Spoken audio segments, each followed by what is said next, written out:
கர்த்தராகிய இயேசு கிறிஸ்துவின் இனிதான நாமத்தில் உங்கள் யாவருக்கும் எங்களுடைய அன்பின் வாழ்த்துக்கள். கர்த்தர் நமக்காக தூதர்களை அனுப்புவார். நமக்கு முன்பாக அவர் எங்கு நாம சென்றாலும் அவர் நமக்கு முன்பாக தூதர்களை அவர் அனுப்புகிற தேவன். நமக்கு உதவி செய்யும்படியாக தூதர்களை அனுப்புகிற தேவனாக இருக்கிறார். இதை குறித்து தான் நாம் பேச போகிறோம். வேதாகமத்தில் நிறைய தூதர்களை பற்றி எழுதியிருக்கிறது. மிகாவேல் தூதனை பற்றி எல்லாருக்கும் தெரிந்திருக்கும். கேப்ரியலை பற்றி தெரிஞ்சிருக்கும். சேராபீன்கள், கேருபீன்கள், பணிவிடை தூதர்கள், லூசிஃபர், இவங்களெல்லாம் பற்றி நம்ம வேதத்தில் பார்த்துருக்கிறோம். இன்னும் நிறைய பேர் நிறைய விதமான தூதர்களை பற்றி சொல்லுவாங்க. ஆனால் முக்கியமாக இத்தனை தூதர்களை குறித்து வேதாகமத்திலே நாம் பார்க்க முடியும். பாருங்க, அந்த மிகாவேல் தூதன், அவன் பிரதான தூதன், அவன் யுத்தம் செய்கிறவனாக அவன் பைபிளிலே நம்ம பார்க்கிறோம். கேப்ரியலை பார்த்தோன்னு சொன்னா அவன் கடவுளிடத்திலிருந்து செய்தி கொண்டு வருவாங்க. இன்னும் சேராபீன்களை பார்த்தீங்கன்னு சொன்னா அவங்க ஆராதனையில உதவுறவங்களா இருக்கிறாங்க. லூசிபர் ஆராதனைக்கு லீடரா இருந்து பின்பு அவன் சாத்தானாக மாறிட்டான். கேருபீன்கள் காக்கும் தூதர்கள், அவர்கள் காக்கும்படியாக ஆண்டவர் வைத்திருக்கிறார். பணிவிடை தூதர்கள் அவங்க நிறைய காரியங்கள்ல மனிதர்களுக்கு அவர்கள் உதவி செய்வார்கள். இப்படியாக நிறைய காரியங்களை நம்ம தூதர்களை குறித்து பார்க்க முடியும். இன்னும் கூட வேதாந்தத்துல நிறைய காரியங்கள் வசனத்திலிருந்து நம்ம சொல்லலாம். வசனத்தை எடுத்து சொல்வதற்கு டைம் இல்லாதபடினால நான் ஷார்ட்டா அதை கொஞ்சம் உங்களுக்கு சொல்ல ஆசைப்படுகிறேன். பரலோகத்தில் தேவர்கள் என்ன பண்றாங்க, தூதர்கள் என்ன பண்றாங்கன்னா அவங்க ஆண்டவரை போற்றி துதிக்கிறாங்க. மட்டுமல்லாமல் தேவனிடத்திலிருந்து செய்தியை உலகத்துக்கு கொண்டு வர்றாங்க. மனிதர்கள் செய்கிற காரியங்களை எல்லாம் அவங்க கூர்ந்து கவனிக்கிறாங்க. திருச்சபைகள் எல்லாம் என்ன நடக்குது, மக்கள் எப்படி இருக்கிறாங்க, அதையெல்லாம் அவங்க கூர்ந்து கவனிக்கிறவங்களா இருக்காங்க. அது மட்டும் இல்லாமல் பதில் கொண்டு வருவாங்க. சோதனை நேரத்துல மக்களுக்கு பலப்படுத்தும்படியாக தூதர்கள் இறங்குறாங்க. தீமையை வெறுத்து தேவனுக்கு பயப்படுகிற பரிசுத்தவான்களை பாதுகாக்கும்படியாக தூதர்கள் அனுப்பப்படுகிறார்கள். சத்துருக்களை தண்டிக்கும்படியாக தூதர்கள் வர்றாங்க. சாத்தானின் சேனையோடு கூட போராடும்படியாக தேவதூதர்கள் வருகிறாங்க. சிறுவர்களுக்குரிய தேவதூதர்கள் பரலோகத்திலே பிதாவின் முகத்தை, சமூகத்தை எப்பொழுதும் தரிசிக்கிறாங்க. அது மட்டுமல்லாமல் வேதத்தில் சொல்லப்பட்டிருக்கு, தம்முடைய தூதர்களை அவர் காற்றுகளாக பயன்படுத்துகிறார். இன்னும் பார்க்க போனீங்கன்னு சொன்னா ரட்சிக்கப்பட்டவர்களை பரலோகத்திலே கொண்டு சேர்க்கிறாங்க.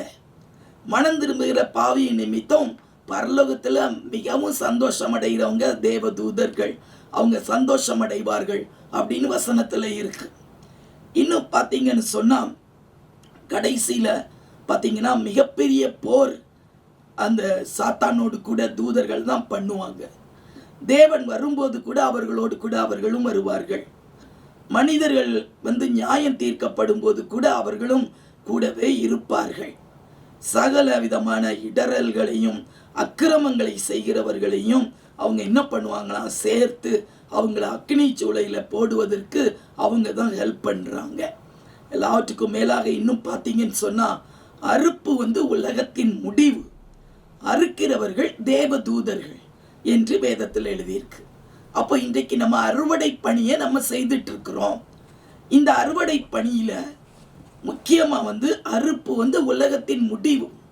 உலகத்தின் முடிவு வரும் பொழுது நிறைய அறுவடை நடக்கும். ஆத்தும ஆதாயங்கள் செய்யப்படும். இந்த அறுவடையின் முடிவுல என்ன ஆகுதுன்னா அறுக்கிறவர்கள் தேவதூதர்கள் என்று வேதத்துல நம்ம பார்க்கிறோம். பாருங்க, அவங்க நம்ம கூட சேர்ந்து ஊழியக்காரர்களுக்கு அவர்கள் உதவி செய்கிறாங்க. நம்ம நினைக்கிறோம் நம்ம ஆத்தும ஆதாயம் பண்ணிட்டு இருக்கிறோம்னு சொல்லி, ஆனா அவங்க எல்லா ஆத்துமாக்களையும் அந்த அரிகளெல்லாம் அவங்க அறுத்து அவங்க சேர்க்கிறாங்க, ஆண்டவர்கிட்ட கொண்டு போறாங்க. இவ்வளவு காரியங்களை எல்லாம் தூதர்கள் பண்றாங்க. அது மட்டுமல்லாமல் யோவானுக்கு வெளிப்படுத்தினாங்க. இனிமே சம்பவிக்க போகிறவைகளை எல்லாம் தூதன் யோவானுக்கு வெளிப்படுத்தினான். என்னென்ன இன்மை நடக்க போகுது அப்படின்னு சொல்லி. பாருங்க, இப்படி நிறைய காரியங்களை வேதாகமத்தில் நம்ம பார்க்க முடியும் தூதர்களை குறித்து. ஒவ்வொரு தூதர்களுக்கும் பெயர்களும் உண்டு. ஒவ்வொரு தூதனுக்கும் ஒவ்வொரு பெயர் உண்டு. மனோவாவை பார்த்தீங்கன்னா, அவன் தூதன் இடத்துல கேட்குறான், உன் நாமம் என்ன அப்படின்னு கேட்கும்போது அவன் பதில் சொல்றத பார்த்தீங்களா, இனி ஏன் நாமத்தை கேட்பானேன், அது என்னுடைய பேர், அது அதிசயம் அப்படின்னு சொல்றாங்க. பாருங்க, இந்த மாதிரிலாம் தேவ தூதர்கள் நிறைய விதத்தில் நமக்கு பணிவிடை செய்யவும் நம்மை தேற்றும்படியாக பலப்படுத்தும்படியாக கர்த்தரால் அனுப்பப்படுகிற தூதர்களாக இருக்கிறார்கள். இன்றைக்கும் நம்ம அதை குறித்து இன்னும் நம்ம விளக்கமாக நம்ம பார்க்க போகிறோம். முதலாவது காரியம் என்னவென்று சொன்னால், தேவன் தம்முடைய தூதனை நமக்கு முன்பாக அவர் அனுப்புவார். முதல் பாயிண்ட், தேவன் நமக்காக ஒரு தூதனை நமக்கு முன்பாக அவர் அனுப்புகிற தேவன். ஷாலம் ஊழியத்தை செய்யும்படியாக ஆண்டவர் எங்களை அனுப்புவதற்கு முன்பதாகவே இங்கு ஒரு தூதனை அனுப்பிவிட்டார் என்று நாங்கள் விசுவாசிக்கிறோம். ஏனென்றால் எங்களோடு கூட ஆண்டவர் இல்லை என்றால் இப்படிப்பட்ட காரியங்களை செய்திருக்கவே முடியாது. நாங்கள் 38 வருடத்தை திரும்பி பார்க்கிறோம். அதை பார்க்கும்போது என்ன சொல்லுவது, ஆண்டவர் எங்களோடு கூட இருந்தார். அவர் தம்முடைய தூதனை நாங்கள் வருவதற்கு முன்பதாகவே அவர் எங்களுக்கு முன்பாக நிச்சயமாக அவர் அனுப்பிவிட்டார்.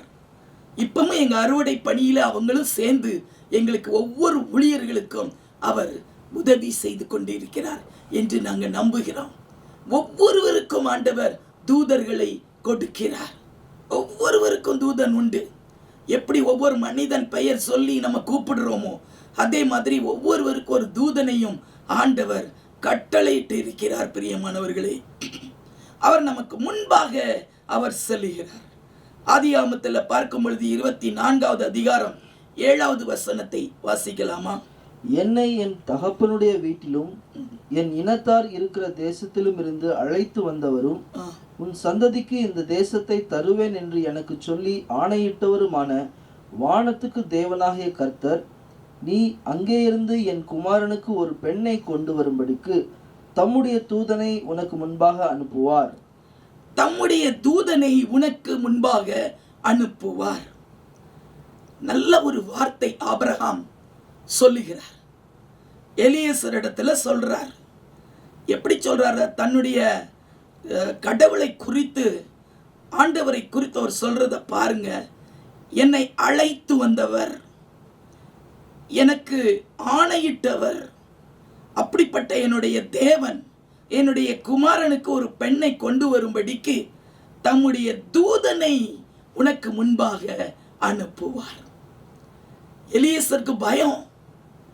எப்படி நான் போய் உங்களுடைய இனத்தாரிடத்துல போய், அது அடுத்த தேசமாச்சே, அங்க போய் எப்படி நான் ஒரு பெண்ணை எப்படி கண்டுபிடிப்பது அப்படின்னு சொல்லி அவன் நினைக்கும் பொழுது அவனுக்கு அந்த வார்த்தையை ஆபிரகாம் சொல்லுகிறார்.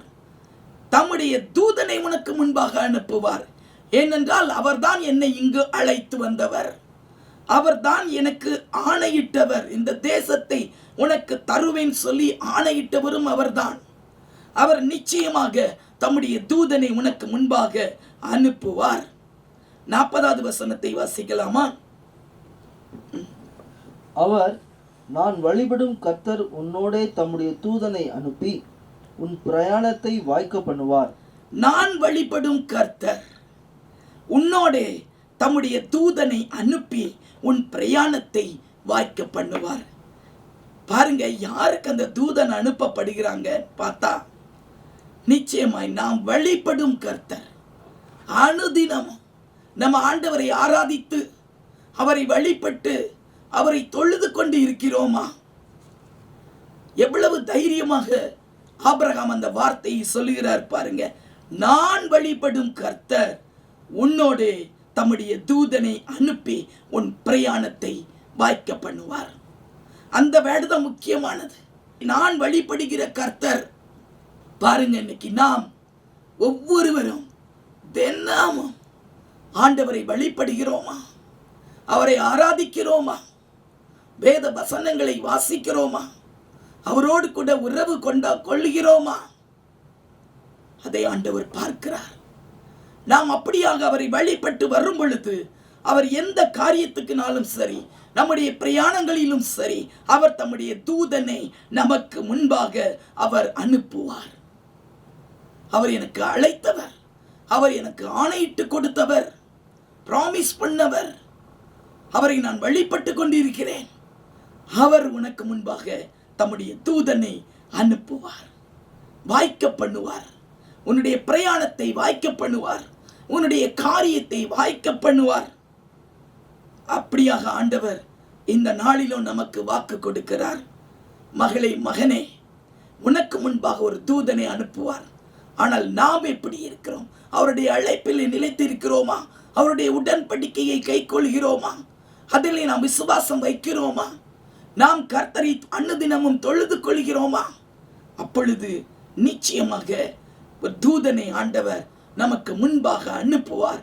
நம்முடைய பிரயாணங்களிலே எல்லாவற்றையும் அவர் வாய்க்க பண்ணுவார். இன்னும் பார்த்தீங்கன்னு சொன்னா, என்னாகமத்தில் 20ஆம் அதிகாரம் 16வது வசனத்துல நாம் பார்க்கும் பொழுது, கர்த்தரை நோக்கி நாங்கள் மன்றாடினோம். இஸ்ரவேல் மக்கள் எகிப்தில் அடிமைகளாக இருந்தாங்க. அந்த நேரத்தில் அவங்க கர்த்தரை நோக்கி மன்றாடினாங்களாம். அப்போ அவர் எங்களுக்கு செவி கொடுத்து ஒரு தூதனை அனுப்பி எங்களை எகிப்திலிருந்து புறப்பட பண்ணினார். பாருங்க, அவங்க ஜெபிக்கிறாங்க, ஆண்டவரே எங்களுக்கு எப்படி ஆயிலும் நீங்க செவி கொடுங்க அப்படின்னு சொல்லி, எங்களுக்கு எப்படி ஆகிலும் இதிலிருந்து எங்களுக்கு ஒரு விடுதலை வேணும்னு சொல்லி அவங்க மன்றாடின பொழுது கர்த்தர் ஒரு தூதனை அவர்களுக்கு முன்பாக அனுப்பி எல்லாரையும் எகிப்திலிருந்து அவர் புறப்பட பண்ணினார் என்று வாசிக்கிறோம். யாத்திராகமத்தில் 23வது அதிகாரம் 20வது வசனத்தை வாசிக்கலாமா? வழியில் உன்னை காக்கிறதற்கும், வழியில் உன்னை காக்கிறதற்கும், நான் ஆயத்தம் பண்ணின ஸ்தானத்துக்கு உன்னை கொண்டு போய் சேர்க்கிறதற்கும், நான் ஆயத்தம் பண்ணின ஸ்தானத்திற்கு உன்னை கொண்டு போய் சேர்க்கிறதற்கும், இதோ இதோ நான் ஒரு தூதனை உனக்கு முன்னே அனுப்புகிறேன். இதோ நான் ஒரு தூதனை உனக்கு முன்னே அனுப்புகிறேன். என்ன காரியத்துக்காக ஆண்டவர் தூதரை அனுப்புகிறார் பாருங்க. வழியில் உன்னை காக்கும்படியாக. இந்த வாழ்க்கை என்னும் பிரயாணம், ஒவ்வொரு நாளும் நம்ம வாழ்க்கை என்னும் பிரயாணத்தை செய்து கொண்டிருக்கிறோம். ஒவ்வொரு நாளும் நமக்கு தேவனுடைய கிருபை, மனுஷருடைய தயவு நமக்கு நிச்சயம் தேவை. அதோடு கூட தேவன் நமக்கு உதவி செய்யும்படியாக, வழியிலே உன்னை காக்கும்படியாக, உனக்கு நான் ஆணையிட்டு கொடுத்த அந்த இடத்துக்கு உன்னை கொண்டு போய் சேர்க்கும்படியாக நான் உனக்கு ஒரு தூதனை முன்பாக அனுப்புகிறேன். பயப்படாதீங்க. உங்களுக்கு முன்பாக ஒரு தூதன் செல்லுவான், வழியிலே உங்களை பாதுகாப்பான். எத்தனையோ டிராவல் பண்றோம், 2 வீலர்ல 4 வீலர்ல, பனித்தளத்துலலாம் என்னாலும் டிராவல் தான். எல்லா வண்டிகளும் வெளியில போகுது. ஆண்டவர் இம்மட்டு பாதுகாத்திருக்கிறாரு, உங்களையும் பாதுகாத்திருக்கிறாரு. வழியிலெல்லாம் பாதுகாக்கும்படி அவர் தூதருக்கு கட்டளையிடுகிற தேவனாயிருக்கிறார். அவர் முன்னாக நம்முடைய தூதனை அனுப்புகிறார். சங்கீதம் 91 எல்லாருக்கும் தெரியும், 11, 12 வசனத்துல பார்த்தீங்கன்னு சொன்னா, வழிகளிலெல்லாம் உன்னை காக்கும்படிக்கு தன்னுடைய தூதருக்கு அவர் கட்டளையிடுவார். அவங்க என்ன செய்வாங்க? தங்கள் கரங்களிலே நம்மை ஏந்தி கொண்டு செல்லுவாங்க. ஹல்லேலூயா. இந்த நாட்கள்லாம் ரொம்ப பயங்கரமான டிராவல் நாங்க பண்ணணும். மழை நேரம், ஒரு இடத்துலையும் பாதையும் சரியில்லை, எல்லா இடமும் விதைச்சிருவாங்க. ஆக ஒத்தடி பாதை மாதிரி தான் இருக்கும். சில இடங்கள்ல சின்ன பாதைகள் இருந்தாலும் ஒழுங்காக அதில் ரோடு கிடையாது. அதில் கஷ்டப்பட்டு போகணும். வண்டிகள்லாம் வழுக்கி விழுற மாதிரிக்கு பிளேஸ் பார்க்கறதுக்கு ரொம்ப பயங்கரம். ஆனாலும் வர வழியே இல்லை, போய் தான் ஆகணும். இப்படியாக நாங்கள் போனோம். ஆண்டவர் இந்த மாதம் முழுவதிலும் எங்களை பாதுகாத்தார். வழிகளிலெல்லாம் எங்களை காக்கும்படிக்கு தம்முடைய தூதர்களுக்கு அவர் கட்டளையிட்டார். சில நேரத்தில் பார்க்கும் பொழுது இப்படி ஒரு காட்டுக்குள்ள நிற்கிறோமே, சாயந்தரம் 5 மணி ஆயிடுச்சு, என்ன ஆகும்? எப்படி திரும்பி போறது? மழை பயங்கரமா இருக்கு. ஆண்டவர் ஒரு தூதனை நமக்கு முன்பாக அனுப்புவார். ஜெபம் பண்ணி இந்த காரியத்தை எல்லாம் செய்வதற்கு ஆண்டவர் கிருபை கொடுத்தார். ஹல்லேலூயா. ஆண்டவர் நமக்கு முன்பாக தூதனை அனுப்புகிறவர். யாத்திராகமம் 33:2 பார்த்தீங்கன்னு சொன்னா, நான் ஒரு தூதனை உங்களுக்கு முன்பாக அனுப்பி கானானியரையும் எமோனியரையும் ஏத்தியரையும் பெர்சியரையும் ஏவியரையும் எபூசியனையும் நான் என்ன பண்ணுவேன்? துரத்தி விடுவேன். ஆண்டவர் நமக்கு எதிராக இருக்கிற எந்த காரியங்களாய் இருந்தால் அதை அவர் துரத்தி விடுவார். துரத்தி விடும்படியாக அவர் ஒரு தூதனை உனக்கு முன்பாக அனுப்புகிறார். நமக்கு முன்பாக ஒரு தூதனை ஆண்டவர் அனுப்புகிறார். பாருங்க, வழியை நமக்கு ஆயத்தம் பண்ணும்படியாகவும் ஆண்டவர் தம்முடைய தூதனை அனுப்பினார்னு சொல்லி மத்தேயு 11:10 பார்க்கிறோம். ஆண்டவருடைய முதல் வருகை. அதுல யோவான் ஸ்நானகன் வந்தார். அந்த மத்தேயு 11:10 பார்த்தீங்கன்னா, இதோ நான் என் தூதனை உனக்கு முன்பாக அனுப்புகிறேன். ஒரு தூதனை போல ஆண்டவர் யோவான் ஸ்நானகனை தனக்கு முன்பாக அவர் யோவான் ஸ்நானகனை அனுப்பினார். அவன் எதற்காக வந்தார்?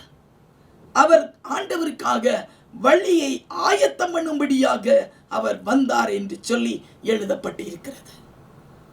ஆண்டவருடைய முதல் வருகைக்கு வழியை ஆயத்தம் பண்ணும்படியாக அவருக்கு முன்பதாகவே ஒரு தூதனை ஆண்டவர் அனுப்பினார். அதே மாதிரி மறுபடி ஆண்டவர் வரப்போகிறார். இரண்டாவது வருகை. அவர் வருவதற்கு முன்பதாக ஒரு தூதனை நான் அனுப்புவேன் சொல்லி ஏற்கனவே தீர்க்கதரிசியின் புஸ்தகமாகிய மல்கியா 3வது அதிகாரம் 1வது வசனத்துல எழுதி கொடுத்திருக்கிறார். இதோ நான் என் தூதனை அனுப்புகிறேன், அவர் எனக்கு முன்பாக போய் வழியை ஆயத்தம் பண்ணுவான். பாருங்க, அது என்ன வழியை ஆயத்தம் பண்றது? இரண்டாவது வருகைக்கு நான் ஆயத்தப்படுத்துவேன். நிச்சயமாக அவங்க நீங்கள் விரும்புகிற உடன்படிக்கையின் தூதனானவர் தம்முடைய ஆலயத்துக்கு தீவிரமாய் வருவார், இதோ வருகிறார் என்று சேனைகளின் கர்த்தர் சொல்லுகிறார். முதல் வருகைக்கு தூதனை அனுப்பி ஆயத்தப்படுத்தினார். இரண்டாவது வருகைக்கும் அவர் தம்முடைய தூதனை அனுப்பி வழியை ஆயத்தப்படுத்துகிறார். இன்றைக்கு உங்களுக்கு ஒரு தேவ தூதன் உண்டு. நமக்கு முன்பாக செல்வார்.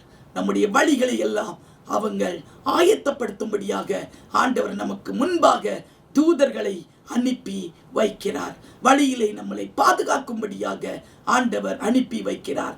நாம் எந்த இடத்தை போய் சேர வேண்டுமோ அதை போய் சேர்க்கும்படியாக அவர்களை நமக்காக அனுப்பி வைக்கிறார். இரண்டாவது ஒரு காரியம், தூதர்களை பற்றி பார்க்கும் பொழுது இரண்டாவது, அவர் தம்முடைய தூதனை அனுப்பி நம்மை விடுவிக்கிறார். விடுவிக்கிற தேவன் தம்முடைய தூதனை அனுப்பி விடுவிக்கிறார். தானியேல் 3வது அதிகாரம் 28வது வசனத்தை வாசிக்கலாமா?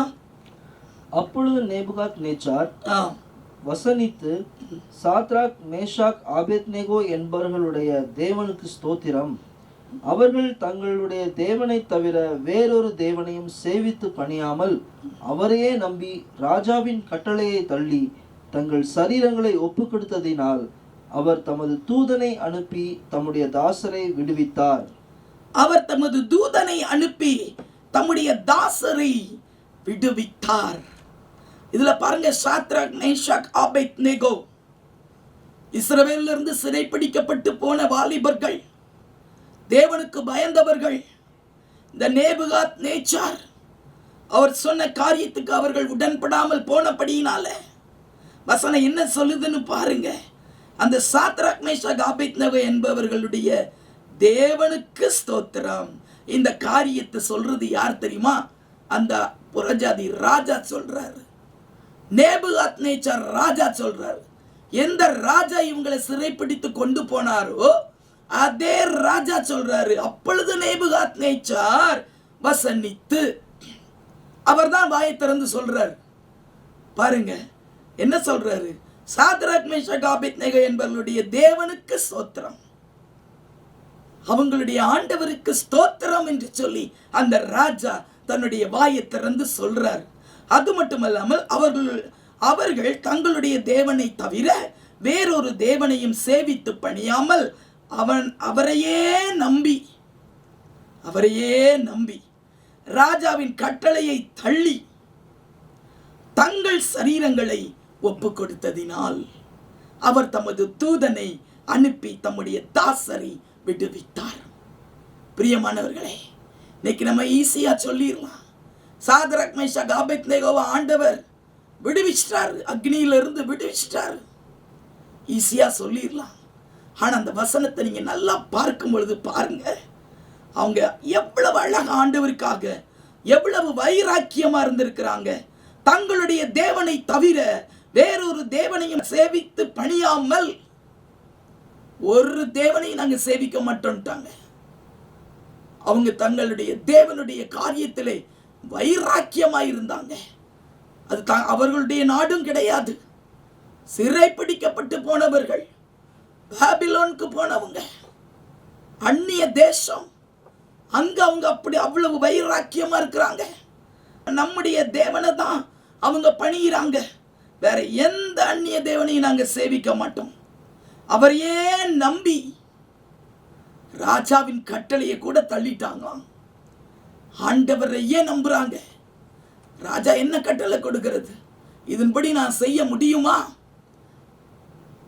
நான் ஆண்டவருடைய பிள்ளை, நான் எப்படி இப்படி ஒரு காரியத்தை செய்ய முடியும்னு சொல்லி ராஜாவின் கட்டளையை தள்ளி அவரையே நம்பி தங்கள் சரீரங்களை ஒப்பு கொடுத்ததினால், தங்கள் சரீரங்களை ஒப்பு கொடுத்தாங்க. எதுக்கு ஒப்பு கொடுத்தாங்க? அக்னி சூளையில எரிஞ்சு போனாலும் பரவாயில்ல, எங்க கர்த்தர் எங்களை விடுவித்தாலும் சரி, விடுவிக்கட்டனாலும் பரவாயில்ல, தங்க சரீரங்களை சாம்பலாகும்படியாக அவர்கள் ஒப்பு கொடுத்தாங்க. ஆகையினால அவர் தமது தூதனை அனுப்பி தம்முடைய தாசரை விடுவித்தார் என்று சொல்லி நேபுகாத் நேச்சார் ராஜா தன்னுடைய வாயை திறந்து சொல்லுவதை நம்ம பார்க்கிறோம். பிரியமானவர்களே, இன்றைக்கு நம்ம ஆண்டவருடைய பிள்ளைகள் என்று சொல்லி நம்மை சொல்லிக் கொள்கிறோமே, அவர் மீது அப்படிப்பட்ட ஒரு வைராக்கியம் உடையவர்களாக, ஆண்டவர் மீது வைராக்கியம் உடையவர்களாக நாம் இருக்கிறோமா? அது மட்டுமல்ல, நாம் நம்முடைய சரீரங்களை ஒப்பு கொடுக்கிறோமா? ஒப்பு கொடுத்து இருக்கிறோமா? ரோமர் 12:1 பவுல் சொல்லுகிறார், நீங்கள் உங்கள் சரீரங்களை பரிசுத்தமும் தேவனுக்கு பிரியமுமான ஜீவ பலியாக ஒப்பு கொடுக்க வேண்டும், இதுவே நீங்கள் செய்யத்தக்க புத்தியுள்ள ஆராதனை. பிரியமானவர்களே, நாம் புத்தியுள்ள ஆராதனை செய்கிறோமா? நம்முடைய சரீரங்களை இன்றைக்கு நம்ம எப்படி ஒப்பு கொடுத்திருக்கிறோம்? அன்றைக்கு சாத்ராக் மேஷாக் ஆபேத்நேகோ தங்களுடைய சரீரங்களை சாம்பலாகும்படியாக அவர்கள் ஒப்பு கொடுத்தாங்க. இன்றைக்கு நம்முடைய ஆவி ஆத்மா சரீரம் குற்றமற்றதாய் இருக்க வேண்டும். நம்முடைய சரீரத்திலே பாவம் ஆட்கொண்டு இருக்கிறதா? எப்படிப்பட்ட காரியத்தில் சிக்கி தவித்துக் கொண்டு இருக்கிறீங்க? சிலர்லாம் சில காரியங்கள்ல சிக்கி கொண்டு இருக்கிறீங்க. விடுதலை இல்லை. விடுதலை எப்படி பெறுவது தெரியல, எப்படி வெளியே வருவதுன்னு தெரியல. அப்படிப்பட்ட காரியங்கள் எல்லாம் சரீரத்துக்குள்ளே அடங்கி கிடக்குது. ஆண்டவர் சொல்றாரு, அவங்க அன்னைக்கு சரீரத்தை ஒப்பு கொடுத்தாங்களாம். இன்றைக்கும் நீங்களும் உங்கள் சரீரங்களை பரிசுத்தமும் தேவனுக்கு பிரியமுள்ள ஜீவ பலியாக ஒப்பு கொடுக்க வேண்டும். நீங்க அப்படிப்பட்ட ஒரு பரிசுத்தமான வாழ்க்கை வாழும்படியாக உங்கள் சரீரங்களை நீங்கள் ஒப்பு கொடுக்கும் பொழுதுதான் தேவன் தம்முடைய தூதரை அனுப்பி நம்மை விடுவிப்பார். விடுவிப்பார். ஈஸியா சொல்லிடுவோம், தூதனை அனுப்பி ஆண்டவர் விடுவிச்சிருவார். ஆனா நம்ம எப்படி வாழ்றோம்? எப்படிப்பட்டவங்களை ஆண்டவர் விடுவிக்கிறார்? Thank you Jesus. இரண்டாவது ஒரு காரியம் என்னன்னு சொன்னா வாசிக்கலாம். தானியேல் 6வது அதிகாரம் 22வது வசனத்தை வாசிக்கலாம். சிங்கங்கள் என்னை சேதப்படுத்தாதபடிக்கு தேவன் தம்முடைய தூதனை அனுப்பி அவைகளின் வாயை கட்டி போட்டார். ஆமென். அதுக்கு கீழே வாசிக்கலாம் 23. அப்பொழுது ராஜா தன்னில் மிகவும் சந்தோஷப்பட்டு தானியேலை கெபியிலிருந்து தூக்கிவிட சொன்னான். அப்படியே தானியேல் கெபியிலிருந்து தூக்கிவிடப்பட்டான். அவன் தன் தேவன் பேரில் விசுவாசித்திருந்தபடியால் அவனில் ஒரு சேதமும் காணப்படவில்லை. ஓகே, 21 என்ன எழுதியிருக்கு? அப்பொழுது தானியேல், ராஜாவே நீர் என்றும் வாழ்க. சிங்கங்கள் என்னை சேதப்படுத்தாதபடிக்கு தேவன் தம்முடைய தூதனை அனுப்பி அவைகளின் வாயை கட்டி போட்டார். அதேனென்றால் அவருக்கு முன்பாக நான் குற்றமற்றவனாய் காணப்பட்டேன். அவருக்கு முன்பாக நான் குற்றமற்றவனாய் காணப்பட்டேன். இதுல பாருங்க, தானியேலுக்கு ஒரு தூதனை தேவன் அனுப்புகிறார். இந்த தானியேலையும் ராஜா சிங்கக்கபியிலே தூக்கி போட்டிருக்கிறாங்க பாருங்க. ஆனா இதுல என்ன எழுதி இருக்குதுன்னா, தானியேலை ராஜா மீட் பண்றாரு. காலையிலே வந்துட்டாரு. தானியேல் அப்படின்னு கூப்பிடுறாரு. சொல்றான், ராஜாவே நீர் என்றும் வாழ்க. சிங்கங்கள் என்னை சேதப்படுத்தாதபடிக்கு தேவன் தம்முடைய தூதனை அனுப்பி அவைகளின் வாயை கட்டி போட்டார். சிங்கங்களின் வாயை எப்படி கட்டி போட்டாரா? ஒரு தூதன் கட்டிட்டான். நம்மளால சிங்கத்தின் வாயை கட்ட முடியாது, ஆண்டவர் தான் கட்ட முடியும். ஹல்லேலூயா, ஹல்லேலூயா. பாருங்க, ஆண்டவர் தம்முடைய தூதனை அனுப்பினார். அந்த சிங்கத்தின் வாயை கட்டும்படியாக அனுப்பினார். ஆகையினாலே தானியேல் பிழைத்துக் கொண்டான். இன்றைக்கும் பிசாசானவன் யாரை விழுங்கலாம் என்று வகை தெரிந்து அவன் சுற்றி திரிகிறான் என்று வேதத்திலே வாசிக்கிறோமே. எவனை விழுங்கலாம் என்று அவன் திரிகிறானே. அந்த சிங்கத்தின் வாயை ஆண்டவர் தம்முடைய தூதனை அனுப்பி அவர் கட்டி போடுவார். நம்மை ஆண்டவர் பிழைக்க செய்வார். ஆனால் தானியேல் எப்படிப்பட்டவனாயிருந்தான் தெரியுமா? அதோடு கூட சேர்ந்து சொல்லப்பட்டிருக்கு, அதென்றால் அவருக்கு முன்பாக நான் குற்றமற்றவனாய் காணப்பட்டேன். எதனால சிங்கத்தின் வாயை ஆண்டவர் தூதனை அனுப்பி கட்டினார்னு பார்த்தீங்கன்னா, அந்த தானியேல் ஆண்டவருக்கு முன்பாக, ராஜாவுக்கு முன்பாக குற்றமற்றவனாய் காணப்பட்டான். அடுத்து அவன் சொல்றான், ராஜாவாகிய உமக்கு முன்பாகவும் நான் நீதி கேடு செய்ததில்லை. அவன் குற்றமற்றவன், நீதி கேடு செய்யவில்லை. இன்னைக்கு நிறைய பேர் துரோகம் பண்ணுவாங்க. சிலர் நல்லா அவங்களுக்கு செஞ்சிருப்பாங்க. ஆனால் அவங்க நம்பிக்கை துரோகம் பண்ணுவாங்க. கர்த்தர் பார்த்துக் கொள்வார். இன்றைக்கும் உங்களுக்கு ஒரு நியாயம் இல்லையா? ஐயோ, நான் இவ்வளவு செஞ்சேனே, ஏன் என் வாழ்க்கையில் இப்படிலாம் இருக்குது நினைக்கிறீங்களா? பயப்படாதீங்க. நீங்க நல்லா இருக்கும் பொழுது, ஆண்டவரோடு கூட இருக்கும் பொழுது, குற்றமற்றவர்களாய் இருக்கும் பொழுது, நீங்க யாருக்கும் நீதிகேடு செய்யாமல் இருக்கும் பொழுது, கர்த்தர் தம்முடைய தூதனை அனுப்பி பிசாசின் வாயிலிருந்து உங்களை பாதுகாத்துக் கொள்வார். ஹல்லேலூயா. நம்முடைய வாழ்க்கை எப்படி இருக்கிறது? நாம் குற்றமற்றவர்களாய் இருக்கிறோமா? யாராவது நம்மிடத்தில் ஏதாவது குற்றத்தை காண முடியுமா? ஜீசஸ் அப்படிதான் சொன்னாங்க. யாராவது என்னிடத்தில் குற்றத்தை காண முடிஞ்சதுன்னா பாரு, முதல்ல சொல்லுங்கன்னாரு. அப்படியே எல்லாம் போயிட்டாங்க. பாருங்க, குற்றமற்றவர்களாய் கரை திரையற்றவர்களாய் நாம் இருக்க வேண்டும். தானியேல் அப்படிப்பட்ட ஒரு வாழ்க்கை. அவனும் அதே மாதிரி தான். அவனும் இஸ்ரேல் வாலிபன், சிறைப்பிடிக்கப்பட்டு போனவன். அவனும் அடுத்த தேச பாபிலோன்ல தான் அவனும் இருக்கிறார். அப்படிப்பட்ட நேரத்திலும் அவன் ஆண்டவருக்காக எவ்வளவு வைராக்கியமாக இருந்திருக்கிறான்.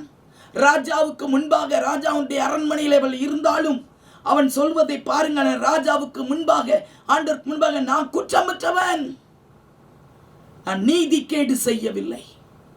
ஊழியத்தில் இருக்கிறோம், உண்மையா இருங்க, நேர்மையா இருங்க, நேர்மையா ஊழியம் செய்யுங்க. யாருக்கும் நீதி கேடு செய்யக்கூடாது. நீதியாய் வாழணும். நம்முடைய தேவன் நீதியுள்ளவர். நீதி கேடு செய்யாம கரெக்டா ஆண்டவருடைய பாதையில் நடங்க, தானியேலை போல. அப்பொழுது தான் ஆண்டவர் என்ன செய்வாரு? தம்முடைய தூதனை அனுப்பி பிசாசின் வாயிலிருந்து நம்மை பாதுகாத்துக் கொள்வார். ஹல்லேலூயா. நீதிகேடு செய்ததில்லை என்றான். அப்பொழுது ராஜா தன்னில் மிகவும் சந்தோஷப்பட்டு தானியேலை கெபியிலிருந்து தூக்கிவிட சொன்னான். அப்படியே தானியேல் கெபியிலிருந்து தூக்கிவிடப்பட்டான். அவன் தன் தேவன் பேரில் விசுவாசித்திருந்தபடியால் அவனில் ஒரு சேதமும் காணப்படவில்லை. அவனுடைய விசுவாசம் தேவன் மட்டும்தான்.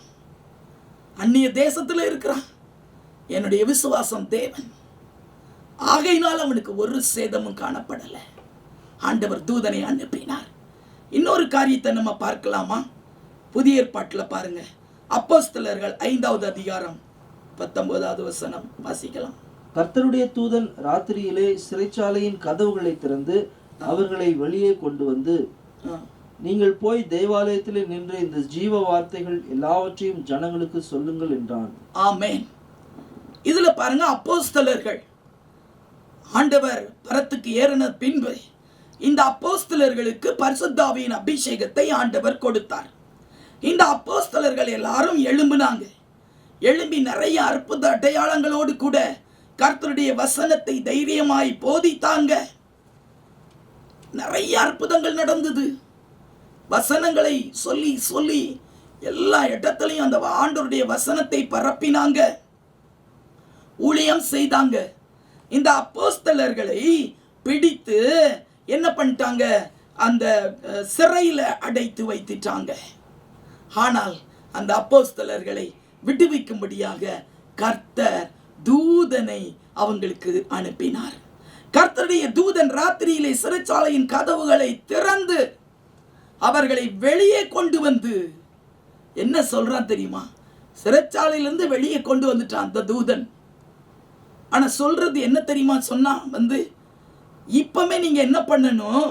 நீங்கள் போய் தேவாலயத்திலே நின்று இந்த ஜீவ வார்த்தைகள் எல்லாவற்றையும் ஜனங்களுக்கு சொல்லுங்கள்.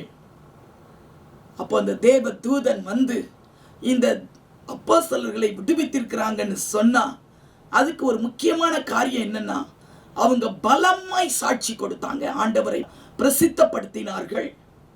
இந்த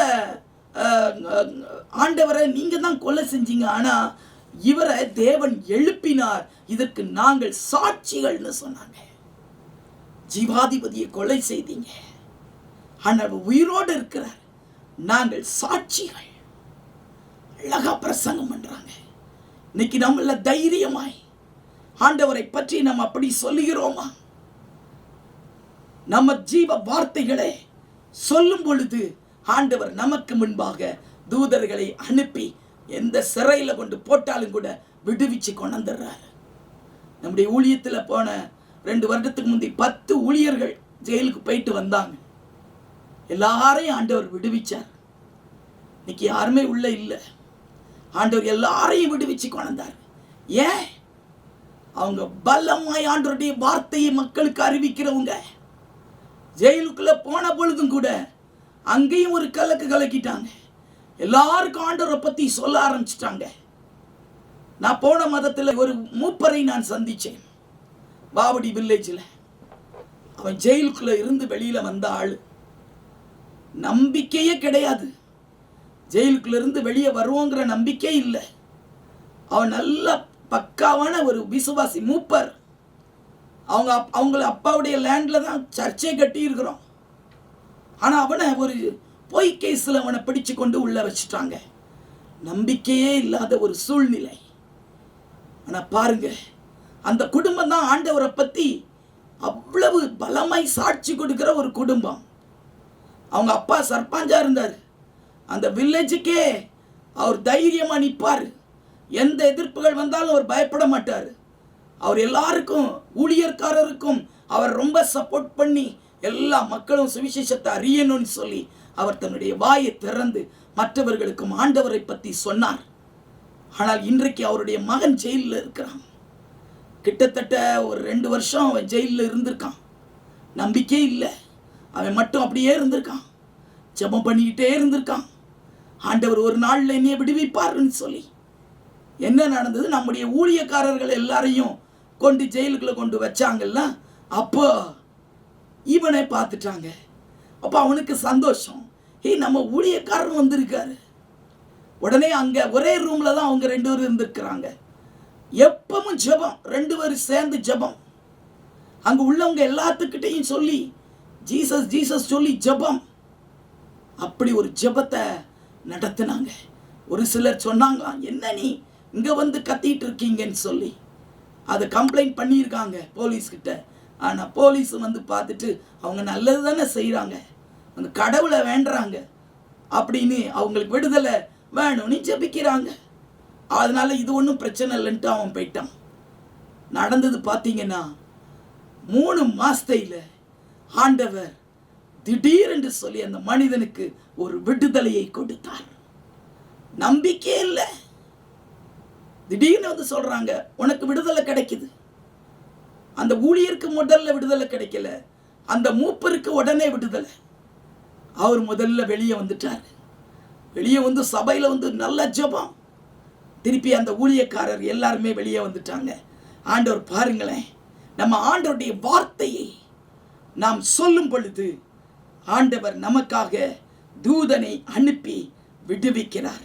அந்த தூதன் சொல்றாரு, உன்னைய நான் விடுவிச்சிட்டேன், நீ போய் என்ன செய்யணும், தேவாலயத்தில் போய் என்னுடைய வார்த்தை, ஜீவ வார்த்தைகளை ஜனங்களுக்கு சொல்லுங்கள் என்று சொல்லி அவன் அனுப்புறான். நம்ம இன்னைக்கு ஆண்டவரை குறித்து நாம் பலமாய் சாட்சி கொடுக்கிறோமா? ஆண்டவரை பற்றி மற்றவர்களுக்கு பலமாய் சாட்சி அளிக்கிறோமா? நமக்கு ஒரு தூதன் உண்டு, எல்லா விதத்திலையும் நம்மளை விடுவிப்பார். இன்னொரு காரியத்தை பார்க்கலாம். அப்போஸ்தலர் 12வது அதிகாரம் 11வது வசனம். பேதுருவுக்கு தெளிவு வந்தபோது ஏரோதின் கைக்கும் யூத ஜனங்களின் எண்ணங்களுக்கும் என்னை விடுதலையாக்கும்படிக்கு கர்த்தர் தம்முடைய தூதனை அனுப்பினார் என்று நான் இப்பொழுது மெய்யாய் அறிந்திருக்கிறேன் என்றான். பாருங்க, இப்ப பேதுரு அவரை பிடித்து சிறையில் வச்சுட்டாங்க. 4ஆம் காவல் வரைக்கும் பயங்கரமான இருப்பு கதவு, யாருமே ஒன்றும் செய்ய முடியாது. அவருக்கு அடுத்த நாள் அவரை வந்து கொலை பண்ணணும்னு சொல்லி பிளான் பண்ணிட்டாங்க. இப்படிப்பட்ட சூழ்நிலையில பேதுரு உள்ள இருக்காரு. அந்த எழுதியிருக்கிறது என்னன்னா, பேதுருவுக்கு தெளிவு வந்த போது, எப்ப தெளிவு வந்துச்சு? தூதன் வந்தார். தூதன் வந்து அவரை எழுப்பி 1ஆம் காவல், 2ஆம் காவல், 3ஆம் காவல், 4ஆம் காவல் எல்லாம் கடந்து வெளியில கொண்டாந்துட்டான். கொண்டு மெயின் ரோட்ல கொண்டு வந்து விட்டுட்டு அவங்க போயிட்டாங்க. அப்பதான் பேதுருவுக்கு தெளிவு வருது. தெளிவு வந்து ஏரோதின் கைக்கும் யூத ஜனங்களின் எண்ணங்களுக்கும் என்னை விடுதலையாக்கும்படிக்கு, யூத ஜனங்களின் எண்ணங்களுக்கு என்னை விடுதலையாக்கும்படிக்கு, ஏரோதின் கைக்கு என்னை விடுதலையாக்கும்படிக்கு. பிரியமானவர்களே, ஆண்டவர் நம்மை பாதுகாக்கிறவர், தூதனை அனுப்பி அவர் விடுவிக்கிறவர். சத்துருவின் கரத்தில் நம்மை ஒப்பு கொடுக்க மாட்டார். அந்த கொடிய ஏரோதுடைய கைக்கும் யூத ஜனங்களின் எண்ணத்துக்கும், யூத ஜனங்கள் என்ன எண்ணுனாங்க, பேதுருவை கொலை பண்ணிடணும், வைக்க கூடாதுன்னு நினைச்சாங்க. ஏரோதும் அப்படித்தான்.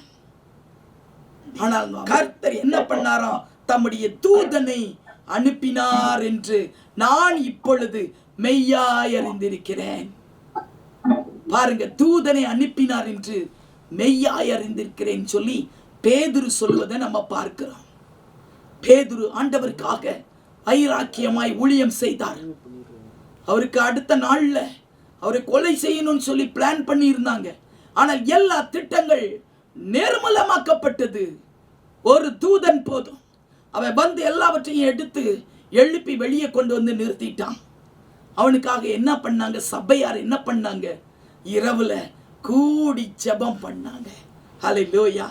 சபையார் எல்லாம் கூடி, ஆண்டவரே எங்க பேதுருவை விடுதலை ஆக்குன்னு சொல்லி அவங்க பேதுருவுக்காக மன்றாடினாங்க. இன்னைக்கு நம்ம ஆண்டவரிடத்துல மக்களுக்காக மன்றாடுவோமா? ஊழியக்காரர்களுக்காக மன்றாடுகிறோமா? சபைகளுக்காக மன்றாடுகிறோமா? வட இந்தியாவிலே ஊழியம் செய்கிற பிள்ளைகளுக்காக நாம் மன்றாடி கொண்டு இருக்கிறோமா? ஏதோ ஒரு மூலையில என்னெல்லாமோ நடந்து கொண்டு இருக்கிறதே, நாம் ஜெபிப்போமா? நாம் ஜெபித்தோம் என்றால் கர்த்தர் தூதனை அனுப்புவார். தூதனை அனுப்பி அவர் விடுவிப்பார். அன்றைக்கு சபையார் எல்லாரும் சேர்ந்து இரவு முழுவதும் ஜெபிச்சாங்க. பாருங்க, கர்த்தர் அவங்களுக்கு விடுதலையை கட்டளையிட்டார். ஹல்லேலூயா, ஹல்லேலூயா. ஆண்டவர் பெரிய காரியங்களை செய்கிறவர். நாங்க இந்த ஆல் நைட் பிரேயர் இந்த மாதத்தில் நாங்க நடத்தினோம். ஆகஸ்ட்ல பெண்கள் எல்லாம் கூடி, கிட்டத்தட்ட ஒரு 30 பேர் கூடி, office staff, prayer centre staff எல்லாம் சேர்ந்து ஒரு 30 லேடிஸ் கூடினோம். ஒரு 35 பேர் கூடியிருப்போம். போய் எல்லாரும் உட்கார்ந்து ஜெபம் பண்றோம். ஆவியில நிறைஞ்சி ஜெபம் பண்றோம். ஆராதனை வேளை ராத்திரி 10 மணிலேருந்து ஆரம்பிச்சு பாடல் பாடி நடந்துக்கிட்டே இருக்குது. பாருங்க, எனக்கு எப்பவுமே ஆல்நைட் ப்ரேயர்ல ஒரு அனுபவம் உண்டாகும். ஆல்நைட் ப்ரேயருக்கு போறப்பெல்லாம் எனக்கு ஒரு புதிய பலனை ஆண்டவர் தருவதை நான் உணருவேன். என் வாழ்க்கையில் எப்பவுமே ஆல்நைட் ப்ரேயர்னா ஒரு புதிய ஒரு வல்லமை இறங்குறத நான் உணருவேன் என்னுடைய ஆவியில. இந்த தடவையும் நான் போய் உட்கார்ந்து இருக்கிறேன். ஹோல் நைட்டு நடத்தணும். அப்படியே ஆராதனைலாம் முடிச்சு எல்லாம் அந்நிய பாஷை பேசி ஆண்டவரை ஸ்தோத்திரம் பண்ணி ஜபித்து நல்லா எல்லாரும் ஆவியில நிறைஞ்சிருவாங்க. பயங்கரமா ஆவியில நிறைவாங்க. எல்லாம் நிறைஞ்சாச்சு. அதுக்கப்புறம் தான் ப்ரேயர் பாயிண்ட்ஸ் எல்லாம் ஸ்டார்ட் பண்ணணும். நல்லா ஆவியில நிறைய வச்சு அதுக்கு பிறகுதான் லாஸ்ட்ல தான் ப்ரேயர் பாயிண்ட்ஸ். முதல்ல ஒன்லி ஸ்தோத்திர ஜபம் மட்டும்தான் ஒரு 2-3 பேர் பண்ணுவாங்க. அதுக்கப்புறம் ஃபுல்லாக நிறைஞ்சி அதுக்கப்புறம் தான் ப்ரேயர் பாயிண்ட்ஸுகளை எடுத்து உட்காருவோம். அப்போ அப்படி ஜப பாயிண்ட்டுகளை எடுத்து ஜபம் பண்ண ஆரம்பித்த உடனே முதல் பாயிண்ட்டை நான் சொன்னேன். ஒருத்தங்க ஜெபம் பண்ணாங்க. திடீரென்று பார்த்தீங்கன்னு சொன்னால் அப்படியே ஆவியானவர் இறங்கி வந்தார். என் மேலே ஒரு வல்லமையான ஆண்டவருடைய பவர் வந்து இறங்கினதை நான் உணர்ந்தேன். என்னையாலே கண்ட்ரோல் பண்ண முடியல. ஆவியில் நிறைகிறேன். எல்லாருமே நிறைஞ்சுதான் ஜெபம் பண்ணிட்டு இருக்காங்க. பயங்கரமான ஒரு நிறைவு. அப்பதான் தெரியுது, நல்ல ஒரு நிறைவு இருக்குதே. நிச்சயமா ஏதோ ஒன்று ஆண்டவரே இங்கே வந்துட்டாருன்னு தெரியுது. இப்போ நான் மட்டும் தான் நிறைகிறேன்னு நினைச்சா எல்லாரும் நிறைய ஆரம்பிச்சிட்டாங்க. எல்லாரும் பயங்கரமாக சத்தம் போடுறாங்க. ரொம்ப ஒரு ஆச்சரியமான ஒரு சம்பவம். திடீர்னு பார்த்தீங்கன்னா அப்படி நிறைஞ்சிட்டு இருக்கும்போது எனக்கு ஒரு தரிசனத்தை ஆண்டவர் கொடுக்கிறார். ஒரு தேவ தூதன் அங்கே இறங்கி வந்தார். எங்கள் மத்தியிலே வந்து நிற்கிறார். கையிலே ஒரு தூப கலசம் ஒன்று அவர் கையில இருக்குது. அது எதுக்குரியது, எதற்காக அதை கொண்டிருக்கிறார்னா எங்களுடைய ஜபங்களை எல்லாம் அதுல அவர் கலெக்ட் பண்ணுகிறார். எங்களுடைய கண்ணீரெல்லாம் அதுல கலெக்ட் பண்றார். எங்களுடைய விண்ணப்பங்களை எல்லாம் அதுல சேர்க்கிறார். அப்படியே ஒவ்வொருத்தருகிட்டையா கொண்டு போறாங்க. அதை நான் அப்படியே பார்க்கிறேன். பயங்கர சந்தோஷமா இருக்குது. ஒன்னும் சொல்ல முடியல. ஒரே நிறைவுதான். நிறைஞ்சிட்டே இருக்கிறோம். தேவதன் உள்ளேயே இருக்கிறாங்க. அப்படியே எல்லாருடைய ஜபங்களை எடுக்கிறாங்க. அவங்க சொல்றாங்க, உன் விண்ணப்பம் கேட்கப்பட்டது. நீங்கள் எனக்கு பிரியமானவர்கள். உங்க ஜபங்கள் கேட்கப்பட்டது. நான் இப்பொழுது இந்த ஜபங்களை ஆண்டவருடைய சமூகத்துக்கு எடுத்து சொல்கிறேன் என்று அந்த தூதன் சொன்னதை நான் கேட்க முடிந்தது. பிரியமானவர்களே, 21 நாள் என்று வேற ஒரு சத்தத்தை கேட்டேன். அப்பதான் தெரிய வந்தது, தானியேல் ஜெபிக்க ஆரம்பிச்ச உடனே 21 நாள் ஜெபம் பண்ண. ஆனால் ஜெபிக்க ஆரம்பிச்ச போதே கட்டளை பிறந்தது. ஆனால் 21 நாள் அவன் ஜெபத்தில் போராடினான். அதற்கு பின்பு பெரிய பிளஸ்ஸிங்கை காண முடிந்தது அல்லவா? அதே போலதான் ஆண்டவர் சொன்னார், உங்க ஜெபங்கள் கேட்கப்பட்டது. 21 நாட்கள் கழித்து ஒரு பெரிய பிளஸ்ஸிங், ஒரு பெரிய ரிவைவல், ஒரு பெரிய காரியத்தை நீங்க காண்பீங்க. ஊழியத்திலையும் சரி, தனிப்பட்ட வாழ்க்கையிலையும் சரி, எல்லாருக்கும் பொதுவா அந்த நாட்கள் அந்த தூதன் வந்து சொன்னான். அப்ப நான் கத்தி சொல்றேன் எல்லார்ட்டையும், ஆண்டவர் உங்க ஜெபத்தை கேட்டுட்டாரு. என்னென்ன விண்ணப்ப பண்றீங்களோ எல்லாவற்றையும் ஆண்டவர் கேட்டாரு. நிச்சயம் ஆண்டவர் ஒரு பெரிய பிளஸ்ஸிங்கை நமக்கு தரப்போகிறார் என்று சொன்னேன்.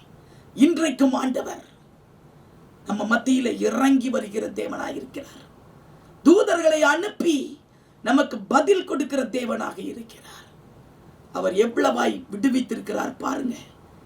உங்களையும் அப்படியே எல்லாருடைய கைகளில் இருந்தும், விரோதிகளுடைய கைகளில் இருந்தும், எல்லாவற்றிலும் இருந்து ஆண்டவர் நம்மை விடுவிப்பார்.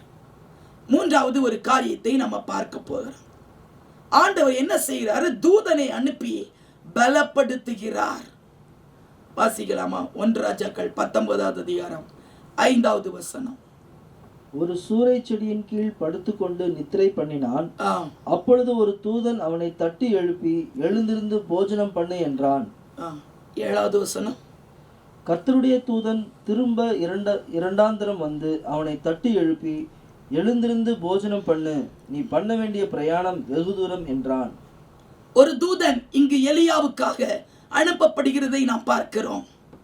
எலியா ஆண்டவருக்காக ரொம்ப மிகவும் பக்தி வைராக்கியம் உடையவன். தேவன் கர்த்தரே தேவன் என்று நிரூபித்தவன். ஆனால் யேசபேலுடைய வார்த்தைக்கு கலங்கி அவன் போய் அப்படியே வனாந்தரத்தில் ஒரு காட்டில் போய் சூரை செடியின் கீழே அவன் படுத்துக்கொண்டு நித்திரை பண்ணினான். அப்பொழுது ஒரு தூதன் அவனை தட்டி எழுப்பி, எழுந்திருந்து போஜனம் பண்ணு என்றார். நீ பண்ண வேண்டிய பிரயாணம் வெகு தூரம் என்றான். பாருங்க, இன்றைக்கு நம்ம நிறைய தடவை ஊழியத்தில் சோர்ந்து போகும் பொழுது, பலனற்று போகும்போது, ஐயோ போதும் ரொம்ப கஷ்டமா இருக்கு, இப்படிலாம் சிலர் நினைச்சிருக்கிறீங்க. எப்படி நான் முன்னேறி செல்றதுன்னு நினைச்சிருப்பீங்க. எலியா அவ்வளவு வல்லமையை, எலியா அக்கினியை இறக்கினவர். அவருடைய வார்த்தையை ஆண்டவர் கேட்டு அப்படியே பதில் கொடுக்கிறவர். ஆனால் அவருக்கே அப்படி ஒரு நிலைமை வந்தது பாருங்க. என்ன பண்றதுன்னு தெரியல அவருக்கு. சூரை செடியின் கீழே போய் படுத்துக்கொண்டு நித்திரை பண்ணிட்டார். ஆண்டவரை பார்த்தா சொல்லணும், போதும் ஆண்டவரே என்னை எடுத்துக்கொள்ளும். அந்த நிலைமைக்கு அவர் வந்துட்டார். ஆனா பாருங்க, ஆண்டவர் அவனுக்காக அந்த எலியாவை பலப்படுத்தும்படியாக ஒரு தூதனை அவனுக்காக ஆண்டவர் அனுப்புகிறார். அந்த தூதன் அன்றைக்கு சென்று அவரை தட்டி எழுப்புகிறார். போஜனம் பண்ணு, சாப்பிடு, பலன் அடைஞ்சிக்க, நீ பண்ண வேண்டிய தூரம் வெகு தூரம். பிரியமான மகனே, மகளே, சோர்ந்து போயிட்டியா? உன்னை தட்டி எழுப்புவதற்கு ஆண்டவர் தூதனை அனுப்பி இருக்கிறார். உனக்கு போஜனம் கொடுத்து இன்னும் பண்ண வேண்டிய தூரம் வெகு தூரம். ஆண்டவருக்காக இன்னும் நிறைய காரியங்களை செய்யணும். தேவனுக்காக பெரிய காரியங்களை செய்யும்படியாக ஆண்டவர் வாஞ்சிக்கிறார். ஆயினாலே எலியாவுக்கு ஒரு தூதன் அனுப்பப்பட்டான். அவனை பலப்படுத்தினான். அந்த பலத்துல அவன் அப்படியே ஒரே வரைக்கும் நடந்து போய் ஆண்டவருடைய வார்த்தையை கேட்டுவிட்டு மறுபடியும் வந்து ஊழியத்தை செய்தானே. இன்னைக்கு நமக்கும் ஒரு தூதனை ஆண்டவர் அனுப்புவார். அதே மாதிரி பாருங்க, லூக்கா 22வது அதிகாரம் 43வது வசனத்துல பாத்தீங்கன்னு சொன்னா, அப்பொழுது வானத்திலிருந்து ஒரு தூதன் தோன்றி அவரை பலப்படுத்தினான். யாரை பலப்படுத்தினா? இயேசு சுவாமிய. இயேசு சுவாமி மரணம் அடைவதற்கு முன்பதாக கெத்செமனே தோட்டத்துல போய், ஐயோ என்னுடைய ஆத்ம மரணத்துக்கு ஏதுவான துக்கம் இருக்கிறதுன்னு சொல்லி அவர் அங்க இருந்து கெத்செமனே தோட்டத்துல அவர் ஜெபித்து கொண்டு இருக்கும் பொழுது அவருடைய இரத்தத்தின் துளிகள் வேர்வையாக வெளிவந்ததல்லவா. அவரை பலப்படுத்துவதற்கு அந்த இடத்துல யாருமே இல்லை. சீஷர்கள் எல்லாரும் தூங்கி விட்டாங்க. அவர் போய் பார்க்கிறாரு. 3 தடவை போய் பார்த்தும் 3 தடவையும் எல்லாம் தூங்கிட்டு இருக்காங்க. இவங்களா நமக்காக ஜெபிப்பாங்க? அவருக்கு எவ்வளவு வேதனை அடைஞ்சிருப்பாரு. தன்னிமையா இருந்தாரு.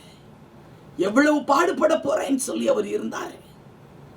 ஆண்டவரே, இந்த பாத்திரம் என்னை விட்டு நீங்க கூடுமானால் அது நீங்கும்படி செய்யும்னு சொல்லி வேற ஜெபம் பண்ணிட்டார். அப்ப அவர் எவ்வளவு துக்கம் அடைஞ்சிருக்கிறாரு பாருங்க. அவருடைய உள்ளத்துல எவ்வளவு வேதனை. உலகத்தின் பாவத்தை சுமந்து தீர்க்கிற தேவ ஆட்டுக்குட்டி. எல்லாருடைய பாவங்களும் அந்த நேரத்துல போய் அவரை அழுத்தினதான். ஆயினால இரத்தத்தின் துளிகளாக வியர்வை வெளியே வந்ததாம். பயங்கரமான ஒரு போராட்டத்தின் நேரம். அவரை பலப்படுத்துவதற்கு யாரும் இல்லை. ஆனால் தேவன் என்ன பண்ணாரு? இயேசுவை பலப்படுத்தும்படியாக வானத்தில் இருந்து ஒரு தூதன் தோன்றினான். இயேசுவை பலப்படுத்தினான். அந்த தூதன் வந்து ஆண்டவரை பலப்படுத்தின உடனே அவருக்கு ஒரு பலன் கிடைச்சது. எழும்பிட்டார். தன்னுடைய ஜீவனை ஒப்பு கொடுக்கும்படியாக அவர் ஆயத்தமாகி எழும்பிட்டார். அதே நேரத்தில் கரெக்டாக அங்கிருந்து போர் செய்பவர்கள் எல்லாரும் வர்றதுக்கும் கரெக்டா இருந்தது. ஆனால் அவருடைய தன்னுடைய ஜீவனை கொடுக்கும்படியாக ஒரு தூதன் வந்து அவருடைய ஆத்துமாவை பலப்படுத்தினானே.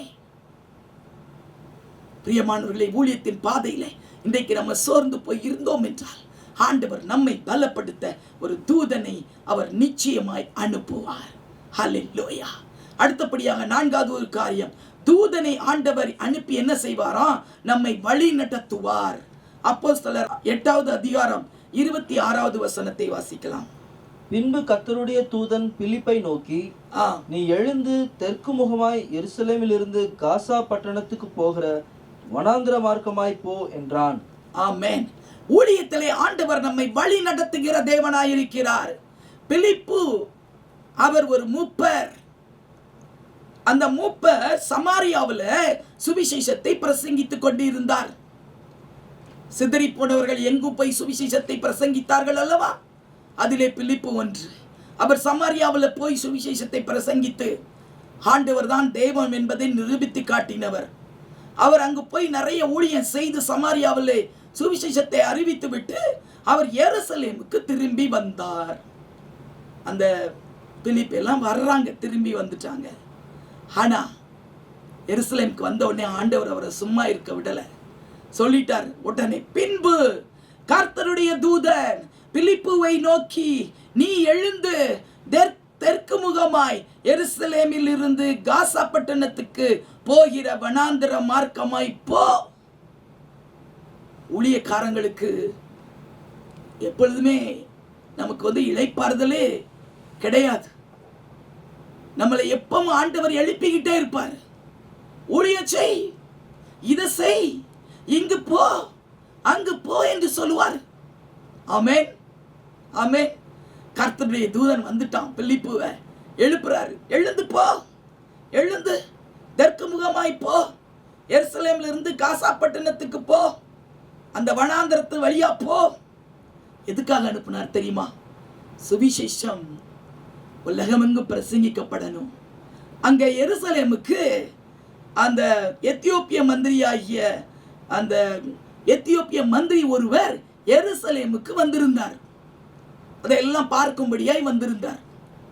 அவர் அந்த பாதைக்கு திரும்பி சென்று கொண்டிருக்கிறார். அவர் கையில ஏசாயா புத்தகமும் ஒன்று கையில வச்சிருக்கிறார். ஏசாயா நிருபத்தை வச்சிருக்கிறார். அதை அப்படியே பார்க்கிறாரு, வாசிக்கிறாரு. ஒன்னும் புரியல, சும்மா வாசிக்கிறாரு. ஆனா தூதன் பாருங்க வந்து சொல்றான், நீ எழும்பி போ பிலிப்பு. உடனே அவன் எழுந்து அந்தபடி அவன் எழுந்து போனான். கர்த்தருடைய தூதனை ஆண்டவர் அனுப்பி நம்மளை எழும்பி போன்னு சொல்லுவார். இந்த இடத்துக்கு போ, உட்காராதே, இவங்களை போய் சந்தி. உடனே எழும்பிருங்க, உட்காராதீங்க, சோம்பேறியா இருக்க வேண்டாம். உடனே ஆண்டவருடைய சத்தத்துக்கு கீழ்ப்படியுங்கள். பிலிப்பு எழும்பி போனா. அந்த மார்க்கத்துல போகும் பொழுது அந்த வழியில அந்த எத்தியோப்பிய மந்திரியை சந்திக்கிறான். சந்திச்சு பாத்தீங்களா, அவனுக்கு அந்த வசனத்தை குறித்து கேட்கிறான். நீ வாசிக்கிற இதை குறித்து உனக்கு ஏதாவது தெரியுதா? இல்லை, எனக்கு ஒண்ணுமே புரியலை, யாராவது எனக்கு புரிய வச்சாதானே எனக்கு தெரியும் அவர் சொல்ல. அப்புறம் பிலிப்பு அவனுக்கு அதை புரிய வச்சு, அப்புறம் உங்களுக்கு தெரியும், ஞான ஸ்நானமும் எடுத்து அவன் மனம் திரும்பினவனாக எத்தியோப்பியாவுக்கு திரும்பி போனான். அந்த தேசத்துக்கு சுவிசேஷம் அன்றைக்கு கொண்டு செல்லப்பட்டது. ஆப்பிரிக்காவில் அங்கு சுவிசேஷம் அறிவிக்கும்படியாக, எத்தியோப்பியாவில் அறிவிக்கும்படியாக அந்த மந்திரியை ஆண்டவர் கொண்டு வந்து பிலிப்புவை சேர்த்து அவர் மூலமாக சுவிசேஷத்தை அறிவிக்கும்படியாக தேவன் கிருபை பாராட்டினார். அந்த பிலிப்புக்கு முன்பாக ஒரு தூதனை ஆண்டவர் அனுப்பினார். அந்த தூதன் வந்து அவரை எழுப்பி கொண்டு போறத நம்ம பார்க்கிறோம். பிரியமானவர்களே, நம்முடைய ஊழியத்திலும் சரி, எல்லா காரியத்திலையும் வழி நடத்துவாங்க தூதர்கள் வந்து. சில நேரத்திலலாம் சில காரியங்கள் எல்லாம் பார்க்கும் பொழுது எவ்வளவோ கஷ்டமா தெரியும். ஆனா தூதர்கள் வந்து வழி நடத்துவாங்க. ஆண்டவர் நம்ம ஜெபிக்கும் போது நமக்கு அந்த வழி நடத்துதல் கிடைக்கும். எப்படி போலாமா வேண்டாமா, போலாம், அப்படியே போவோம். ஆண்டவரே எங்களுக்கு தூதர் அனுப்புங்க ஆண்டவரேன்னு சொல்லுவோம். அவங்க எங்களுக்கு வழி நடத்துவாங்க. இது வரைக்கும் ஆண்டவர் எங்களை பாதுகாத்திருக்கிறாரு, எங்களை பராமரிச்சிருக்கிறாரு. எவ்வளவோ இக்கட்டான சூழ்நிலைகள், விரோதங்கள், எதிர்ப்புகள், அப்படிப்பட்ட காரியத்தில் இருந்தெல்லாம் ஆண்டவர் எங்களை விடுவிச்சு பாதுகாத்தார். எங்களுக்கு தெரியும் அதெல்லாம் தூதர்கள் வந்து தான் பாதுகாத்திருக்கிறாங்க. தூதர்கள் வந்து தான் பாதுகாத்திருக்கிறாங்க. போன மாதத்தில் அந்த தலையா சர்ச் டெடிகேஷனோடு கூட எவ்வளவு எதிர்ப்புகள், விரோதிகள் வந்துட்டாங்க, வந்து வீடியோ எடுக்கிறாங்க. பாருங்க, நாங்களும் அங்கதான் நிற்கிறோம். எங்களுக்கு யாரையும் தெரியாதபடிக்கு ஆண்டவர் என்ன பண்ணிட்டாரு, அந்த விரோதிகளுடைய கண்களுக்கு எங்களை மறைத்து போட்டார். நாங்கள் அப்படியே நடந்து வந்து அடுத்த இடத்துக்கு வந்து நாங்கள் பிழைத்து கொண்டோம். நாங்கள் நினைக்கிறோம் ஆண்டவர் தம்முடைய தூதனை அனுப்பி எங்களை பாதுகாத்து கொண்டார். ஹல்லேலூயா. அவர் வழி நடத்துவார். இங்க போகாத, இப்படி போ, இங்க இப்படி இருக்குது, நீ அந்த பக்கம் போ. எங்களுக்கு வேற பாதையை காட்டினார்.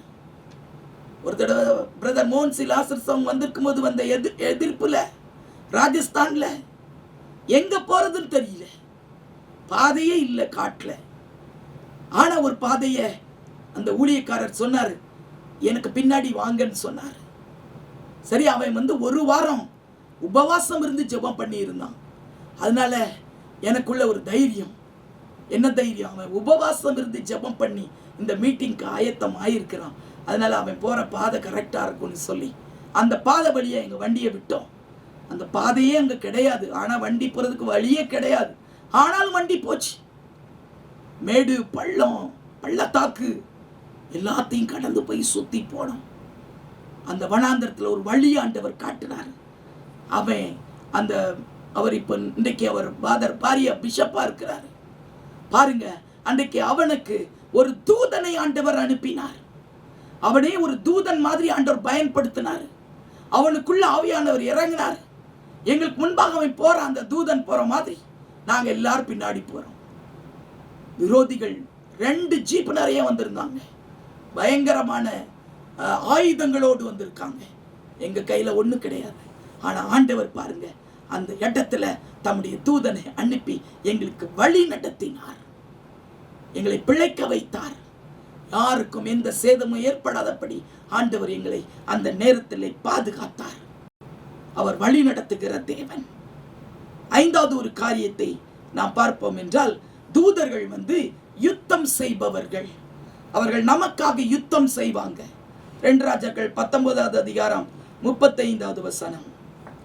அன்று ராத்திரியில் சம்பவித்தது என்னவென்றால், கர்த்தருடைய தூதன் புறப்பட்டு அசிரியரின் பாளையத்தில் 180,000 பேரை சங்கரித்தான். அதிகாலமே எழுந்திருக்கும் போது இதோ அவர்கள் எல்லாரும் செத்த பிரேதங்களாய் கிடந்தார்கள். பாருங்க, இதுல தேவன் தூதர்களை அனுப்பி நமக்காக யுத்தம் பண்ணுகிறார். இஸ்ரவேல் மக்களுக்காக ஆண்டவர் என்ன பண்ணாருன்னு பாருங்க. தூதனை அனுப்பிச்சார். அசிரியர்கள் வந்து பாளையம் இறங்கிட்டாங்க இஸ்ரவேலுக்கு விரோதமாக. அந்த அசிரியர்களை எப்படி அடித்து நொறுக்குவது, என்ன செய்யணும் திடீர்னு தெரியல.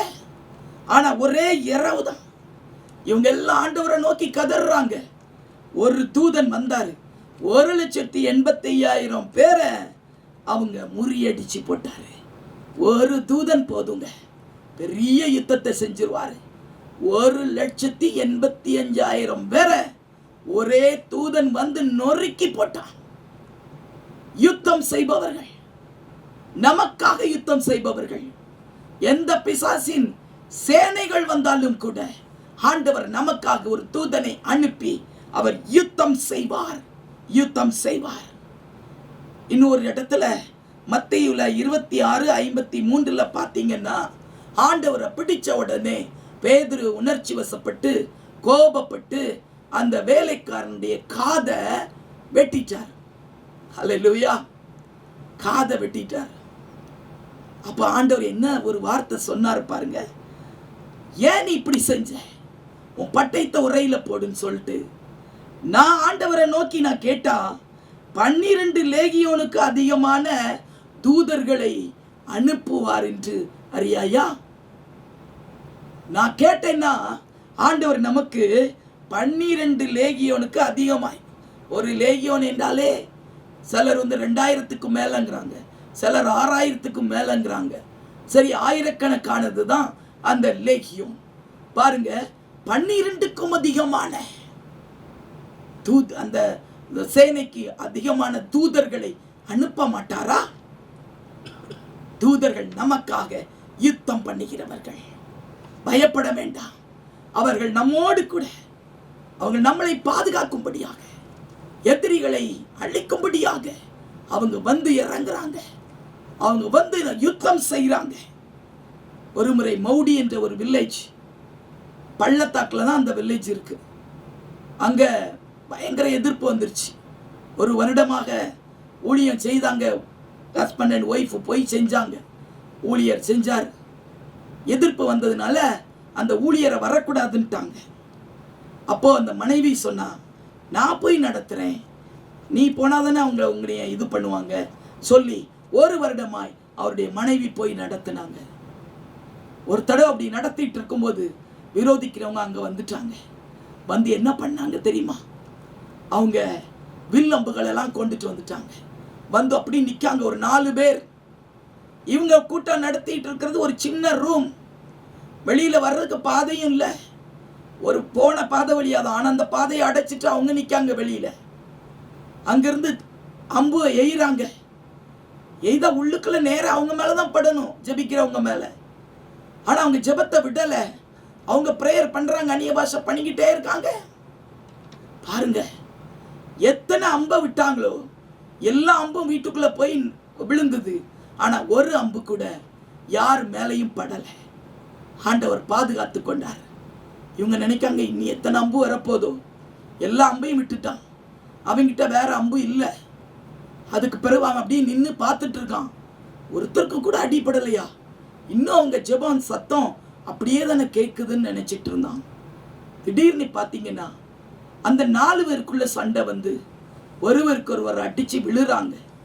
அப்போ உள்ள இருக்கிற லேடிஸ் அவங்க பார்க்குறாங்க, இது என்ன நடக்குது இங்க அப்படின்னு சொல்லி பார்க்கும்போது அவங்களுக்குள்ளே சண்டை. ஒருத்தருக்கு ஒருத்தர் அடிச்சு ரத்தமாக்கி கடைசியில் ஓடிட்டாங்க. ஓடின பிறகு போலீஸ்க்கு போயிட்டாங்க.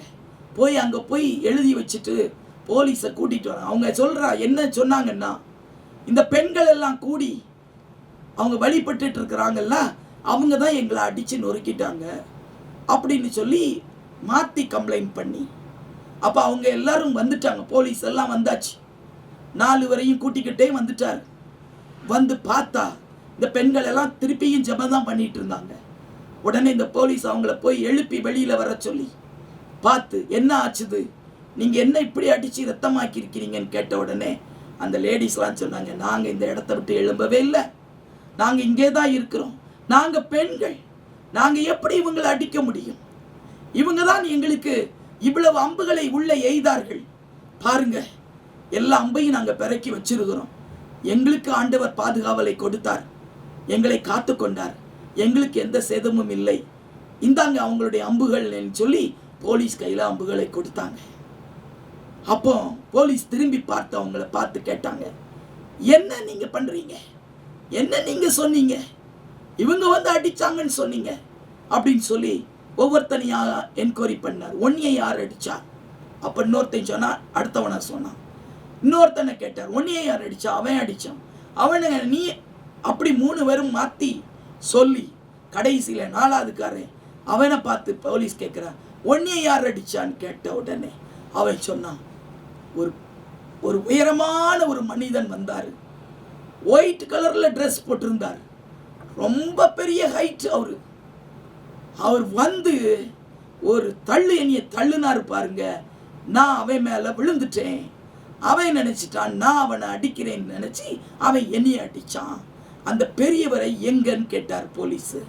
அப்பா அவன் சொல்றான், அந்த பெரியவரை அதோட சரி, அப்புறம் எங்க போனாரோ தெரியல, ஓங்கி எங்களை தள்ளிட்டு அவர் போயிட்டாரு, அவரை எங்கன்னு நாங்களும் பார்க்குறோம், கண்டுபிடிக்க முடியல அப்படின்னு சொன்னாங்க. உடனே அந்த போலீஸ்காரர் சிரிச்சுக்கிட்டு என்ன சொன்னார் தெரியுமா, இது இவங்க கடவுள் வந்திருக்கிறாரு, இவங்க கடவுள் வந்து உங்களை ஒரு தள்ளிட்டு அவர் போயிட்டாரு, இந்த கேஸ் எல்லாம் எடுக்க முடியாது, அவங்களுக்காக கர்த்தர் யுத்தம் பண்ணி இருக்கிறாரு, நாங்க இந்த கேஸ் எல்லாம் எடுக்க முடியாதுன்னு சொல்லி அதை அப்படியே கேன்சல் பண்ணிட்டு போயிட்டாங்க. அப்புறம்தான் தெரியும் எல்லாருக்கும் நமக்காக யுத்தம் பண்ணது யார்? தேவ தூதர்களை ஆண்டவர் அனுப்பினார். தேவதூதன் வந்து அன்னைக்கு யுத்தம் பண்ணி அது ஒன்றுமில்லாமல் ஆக்கி போட்டாங்க. இன்னைக்கு அந்த பள்ளத்தாக்குலையும் ஒரு பெரிய ஆலயத்தை கட்டி ஆண்டவருக்கு மகிமையாக ஆராதனை நடந்து கொண்டிருக்கிறது. பிரியமானவர்களே, ஹல்லேலூயா. கடைசியாக ஒரு வார்த்தையை நான் சொல்லி முடிக்க போகிறேன். சங்கீதம் 34:7 வாசிக்கலாமா? கர்த்தருடைய தூதன் அவருக்கு பயந்தவர்களை சூழ பாளையம் இறங்கி அவர்களை விடுவிக்கிறார். கர்த்தருடைய தூதன் அவருக்கு பயந்தவர்களை சூழ பாளையம் இறங்கி அவர்களை விடுவிக்கிறார். பாளையம் இறங்கி விடுவிக்கிற கர்த்தர் சூழ பாளையம் இறங்குவாராம். பாருங்க, இது பெரிய ஒரு குரூப்பா யாராவது வந்துட்டாங்க அப்படின்னா ஆண்டவரே என்ன பண்ணுவார்? சூழ பாளையம் இறங்கிடுவார். இந்த சங்கீதத்தை தாவீது தான் எழுதியிருக்கிறார். தாவீது இந்த சங்கீதத்தை எழுதும்போது பெலிஸ்தியர் ராஜா அபிமெலேக் தாவீதை துரத்தி விட்டுட்டார், நீங்க இருக்கக்கூடாதுன்னு சொல்லி. துரத்தி விடும்போது தாவீது ஓடி அதுல்லாம் குகையில இருக்கும்போது தான் இந்த சங்கீதத்தை அவர் பாடுகிறார். எவ்வளவு விரோதம், நெருக்கடி, சூழ்நிலை ரொம்ப மோசமா இருக்குது. அப்பதான் அவர் பாடுறார், கர்த்தருடைய தூதன் வருவாரு, கர்த்தருடைய தூதன் அவருக்கு பயந்தவர்களை சூழ பாளையம் இறங்கி அவர்களை விட்டு வைக்கிறார். கர்த்தருடைய தூதன் சூழ பாளையம் இறங்கி விடுவிக்கிற தேவன் அன்னைக்கு தாவீது பாடின ஆண்டவர் எல்லா சத்துருடைய கரத்தில் இருந்தும் அவரை ஆண்டவர் விடுவித்தார். உங்களுக்கு எலிசாவை பத்தி தெரியும். 2 ராஜாக்கள் 6வது அதிகாரம் 14-15 வசனத்தை சீரியா ராஜா இருந்தார். அந்த சீரியா ராஜா எப்பவுமே இஸ்ரவேலுக்கு விரோதமா செயல்படுவார். அப்போ ஆனா இஸ்ரவேல் ராஜாவை சீரிய ராஜாவால பிடிக்கவே முடியல. அப்போ அவர் நினைக்கிறாரு, இது எப்படி? இந்த இஸ்ரவேல் ராஜாவுக்கு எல்லா காரியத்தையும் சொல்லி கொடுக்கிறது யாரு? யாரு இந்த இஸ்ரேல் ராஜாவுக்கு உளவுக்காரனா இருக்கிறான் அப்படின்னு சொல்லி சீரிய ராஜா புலம்புறார். அப்ப சீரிய படையிலிருந்து ஒருத்தன் சொல்றான், ராஜா அவருக்கு உளவுக்காரர் யாருன்னு கேட்குறீங்களே, நம்ம இடத்துல இருந்து இல்ல, அவங்க கிட்ட ஒரு தீர்க்கதரிசி இருக்காரு, அவர் தான் எலிசா. இந்த எலிசா தீர்க்கதரிசி இருக்காரே, அவருக்கு கர்த்தர் அவருடைய ஆண்டவர் எல்லாவற்றையும் சொல்லிடுவார். உடனே அவர் இஸ்ரவேல் ராஜாவுக்கு தெரிவிச்சிருவார். உடனே அந்த இஸ்ரவேல் ராஜா தப்பிச்சிடுறாரு அப்படின்னு சொல்றாங்க. சொன்ன உடனே அந்த அந்த சீரிய ராஜாவுக்கு செம காட்டம் வருது. உடனே அவர் என்ன பண்றாரு, சரி இந்த எலிசாவை எப்படி ஆகிலும் நம்ம சுத்தி விளைச்சி அவரை பிடிச்சு கொன்றணும்னு சொல்லி பிளான் பண்ணி அந்த சீரிய ராஜா போறாரு. போகும்போது பாருங்க, வாசிக்கலாமா? அப்பொழுது அவன் அங்கே குதிரைகளையும் ரதங்களையும் பலத்த இராணுவத்தையும் அனுப்பினான். அவர்கள் ராக்காலத்திலே பட்டணத்தை வளைந்து கொண்டார்கள். தேவனுடைய மனுஷனின் வேலைக்காரன் அதிகாலமே எழுந்து வெளியே புறப்படுகையில் இதோ இராணுவமும் குதிரைகளும் ரதங்களும் பட்டணத்தை சுற்றி கொண்டிருக்க கண்டான். அப்பொழுது வேலைக்காரன் அவனை நோக்கி, ஐயோ என் ஆண்டவனே, என்ன செய்வோம் என்றான். அதற்கு அவன், பயப்படாதே, அவர்களோடு இருக்கிறவர்களை பார்க்கிலும் நம்மோடு இருக்கிறவர்கள் அதிகம் என்றான். ஆமென், ஹல்லேலூயா. பாருங்க, இந்த சீரியா ராஜா ஒரே இரவுல அவன் கேட்கிறான், அந்த எலிசாங்கிறவர் எங்க இருக்கிறாரு?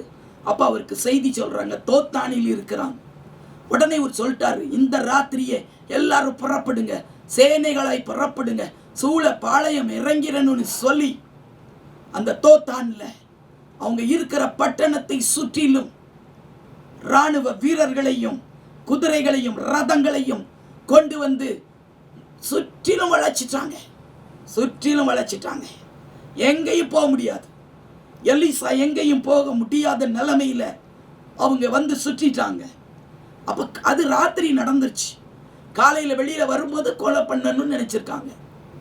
எப்படி இருக்கும்னு நினைச்சு பாருங்க. தோத்தான் பட்டணம் முழுவதிலும் அவங்க நிறுத்திட்டாங்க. அப்போ காலையில வேலைக்காரன் எழும்பி வெளியே போகிறான். பார்த்தா ஐயோ பட்டணத்தை சுற்றிலும் ராணுவம், குதிரை, ரதம். ஐயோ ஆண்டவரே, அவன் கதறான். எலிசாட்ட வந்து அவன் கதறத பார்க்கலாம். ஐயோ என் ஆண்டவனே, என்ன செய்வோம், என்ன செய்வோம்? இப்படி ஒரு சூழ்நிலை வந்துருச்சே. ஐயோ ஆண்டவரே, நம்ம என்ன செய்வோம் அப்படின்னு அவன் கதறான். இப்படி வந்து சுற்றிலும் வந்துட்டாங்க, நம்ம எங்கேயும் தப்பிக்க முடியாது. ஐயோ என் ஆண்டவனே, என்ன செய்வோம்? இன்றைக்கு பிரியமானவர்களே, அந்த வேலைக்காரனை போல நாமும் இருக்கிறோம் சில சமயங்கள்ல. ஐயோ ஆண்டவரை, நம்ம என்ன செய்வோம்? எதிரிகள் சூழ்ந்துட்டாங்களே, என்ன செய்வோம்? தப்பி பிழைக்கக்கூடிய வழியே இல்லையேன்னு சொல்லி நம்மளும் அப்படிப்பட்ட நிலைமைக்குள்ள வருகிறோமே. இந்த நேரத்தில் எலிசா என்ன சொல்றாரு பாருங்க. 16வது வசனத்தில் அவர் சொல்றது, அதற்கு எலிசா, பயப்படாதே, அவர்களோடு இருக்கிறவர்களை பார்க்கிலும் நம்மோடு இருக்கிறவர்கள் அதிகம். அல்லேலூயா. எல்லாரும் சொல்லலாமா? இதோட நான் முடிக்க போறேன். சொல்லுங்க, அவர்களோடு இருக்கிறவர்களை பார்க்கிலும் நம்மோடு இருக்கிறவர்கள் அதிகம் என்று எலிசா சொல்றான். உடனே அந்த வேலைக்காரனுக்கு ஒன்றும் புரியல.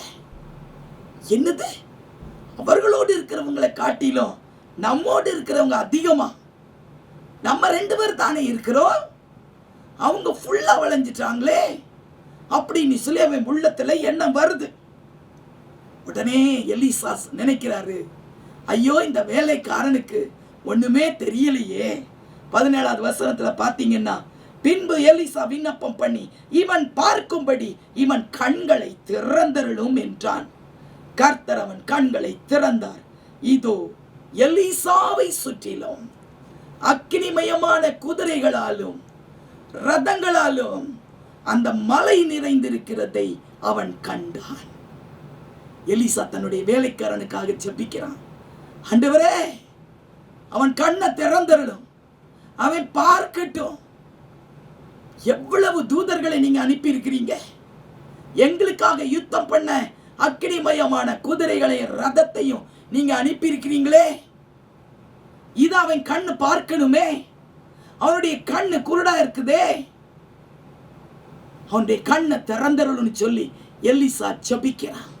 உடனே கர்த்தர் அவனுடைய கண்களை திறந்தாராம். திறந்த உடனே அவன் பார்க்கிறான், இதோ எலிசாவை சுற்றிலும் அக்கினிமயமான குதிரைகள் ரதங்களினாலும் நிறைக்கப்பட்டிருந்துச்சு. அவனை சுற்றி, எலிசாவை சுற்றிலும் அக்னிமயமான குதிரை. அது மட்டுமல்ல, இவங்க தான் பட்டணத்தை மட்டும் சுத்தி இருக்காங்க, ஆனா அந்த ஃபுல் மலையையே கவர் பண்ணி குதிரைகளும் ரதங்களும் சுற்றி வச்சிட்டாரு ஆண்டவர். இவங்க ஒரு இடத்தை தான் கவர் பண்ணியிருக்காங்க, அவங்க அந்த ஃபுல் மலையையே சுற்றிட்டாங்க. யாரு? தூதர்கள். ஆண்டவர் அனுப்பிட்டார். ரதங்களையும் குதிரைகளையும் அனுப்பி முற்றிலுமாக சூழ பாளையம் இறங்கிட்டாங்க. பிரியமானவர்களே, அவர்களோடு இருக்கிறவர்களை பார்க்கிலும் நம்மோடு இருக்கிறவர்கள் அதிகம். நம்மோடு இருக்கிறது யார்? ஆண்டவர். நம்மோடு இருக்கிறது யார்? ஆவியானவர். நம்மோடு இருக்கிறவங்க யார்? தூதர்களை ஆண்டவர் சூழ பாளையம் இறங்க அனுப்புகிறார். யாரும் கலங்க வேண்டாம். மற்றவர்களோடு இருக்கிறவர்களை காட்டிலும் நம்மோடு இருக்கிறவர்கள் அதிகம் அதிகம். வசனத்தில் நாம் பார்த்தோம் சொன்னா, இந்த உலகத்தில் இருக்கிறவனிலும் உங்களில் இருக்கிறவர் பெரியவர். சொல்லலாமா? இந்த உலகத்தில் இருக்கிறவனிலும் உங்களுக்குள் இருப்பவர் பெரியவர். அவர் பெரியவர். உலகத்துல பிசாசு சுத்தி நிப்பா நிறையா. பயப்படாதீங்க, நமக்குள்ள ஆண்டவர் இருக்கிறாரு, அவர் தான் பெரியவர். அந்த எலிசா என்ன ஜெபம் பண்ணான்? இந்த வேலைக்காரனுடைய ஆவிக்குரிய கண்கள் திறக்கப்படணும். அவன் கண்ணு திறக்கப்படணும்னா அர்த்தம் என்ன? கண்ணெல்லாம் திறந்துதான் இருந்துச்சு, ஆனா அவன் கண்ணு திறக்கப்படணும்னு ஜெபம் பண்றான். அது என்ன கண்? ஆவிக்குரிய கண்கள். ஆவிக்குரிய கண்கள் திறக்கப்படணும். அப்பதான் அவனுக்கு தெரியும், தூதர்களை தரிசனத்திலே காண முடியும், ஆண்டவருடைய தரிசனங்களை காண முடியும். எலிசாவுடைய கண்கள், ஆவிக்குரிய கண்கள் திறந்திருந்துச்சு, ஆனா அந்த எலிசாவுடைய வேலைக்காரனுடைய ஆவிக்குரிய கண்கள் திறக்கப்படலை. அவன் பூட்ட கண்ணு மறைக்கப்பட்டவனாயிருந்தான். பிரியமானவர்களே, இன்றைக்கு நம்மள நாம் ஆண்டவருடைய ஊழியத்தை செய்து கொண்டிருக்கிறோமே, உங்களுடைய கண்கள், ஆவிக்குரிய கண்கள் திறக்கப்பட்டு இருக்கிறதா, இல்ல ஆவிக்குரிய கண்கள் மூடப்பட்டு இருக்கிறதா? ஆவிக்குரியவர்களாய் இருங்கள். ஆவிக்குரிய கண்கள் திறக்கப்பட்டவர்களாய் இருங்கள். எலிசாவுடைய வேலைக்காரன் தான். எலிசா ஆண்டவருடைய தீர்க்கதரிசி. அவன் கூடயே இருக்கிற வேலைக்காரன். அவன் ஆவிக்குரியனா தானே இருந்திருப்பான், அவன் ஜெபிக்கிறவனா தானே இருந்திருப்பான். ஆனால் ஆவிக்குரிய கண்ணு திறக்கப்படலையே. பிரியமானவர்களே, இன்னைக்கு நம்ம ஊழியத்தில் தானே இருக்கிறோம், ஆனாலும் நம்முடைய ஆவிக்குரிய கண்கள் திறக்கப்படாமல் இருக்கிறதே. உங்களுடைய ஆவிக்குரிய கண்கள் திறக்கப்பட்டால் தான் தேவ தூதர்களை நாம் பார்க்க முடியும். தேவ தூதர்கள் சூழ பாளையம் இறங்குவார்கள், அதை பார்க்க முடியும். எலிசாவுடைய ஆவிக்குரிய கண்கள் திறந்திருந்தது, வேலைக்காரனுடைய கண்கள் மூடப்பட்டு இருந்தது. எப்பொழுது எலிசா ஜெபித்தாரோ அப்பொழுது வேலைக்காரனுடைய ஆவிக்குரிய கண்கள் திறக்கப்பட்டது. கர்த்தர் திறந்தார். அவன் பார்க்கிறான். உலகத்தில் இருக்கிறவனிலும் உங்களுக்குள் இருக்கிறவர் பெரியவர், பெரியவர், பெரியவர். பெரிய காரியங்களை ஆண்டவர் செய்து கொண்டிருக்கிறார். இன்னைக்கு நம்முடைய ஆவிக்குரிய கண்கள்ல யாரெல்லாம் குருட்டாட்டமா இருக்கிறீங்களோ, ஆண்டவரே எங்க கண்களை திறந்தருளுங்கன்னு சொல்லுங்க. நிச்சயம் ஆண்டவர் நம் கண்களை திறப்பார். நமக்கென்று சொல்லி ஆண்டவர் தூதர்களை அனுப்பி வைக்கிறார். நாம் பார்த்த காரியங்களை நாம் சொல்லுவோம் என்றால் பாருங்க, தூதர்களை அனுப்பி, உனக்கு முன்பாக தூதர்களை அனுப்புவார். தூதர்கள் வந்து விடுவிப்பார்கள். தூதர்கள் வந்து நம்மை பலப்படுத்துவார்கள். தூதர்கள் வந்து நம்மை வழி நடத்துவார்கள்.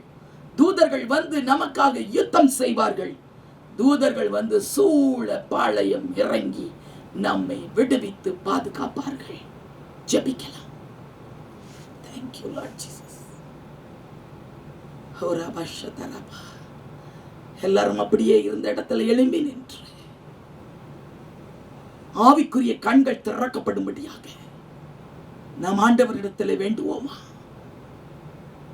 நமக்காக ஆண்டவர் தூதர்களை அனுப்பி இருக்கிறார். உனக்கு முன்பாக அவர் தூதர்களை அனுப்பி இருக்கிறார். ஆனால் நமக்கு தெரிவதில்லை. ஆவியில் அந்த உணர்வு வேண்டும். ஆவியின் கண்கள் திறக்கப்பட வேண்டும். கண்கள் மறைக்கப்பட்டு இருக்கக்கூடாது. ஹல்லேலூயா, ஹல்லேலூயா. Thank you Jesus.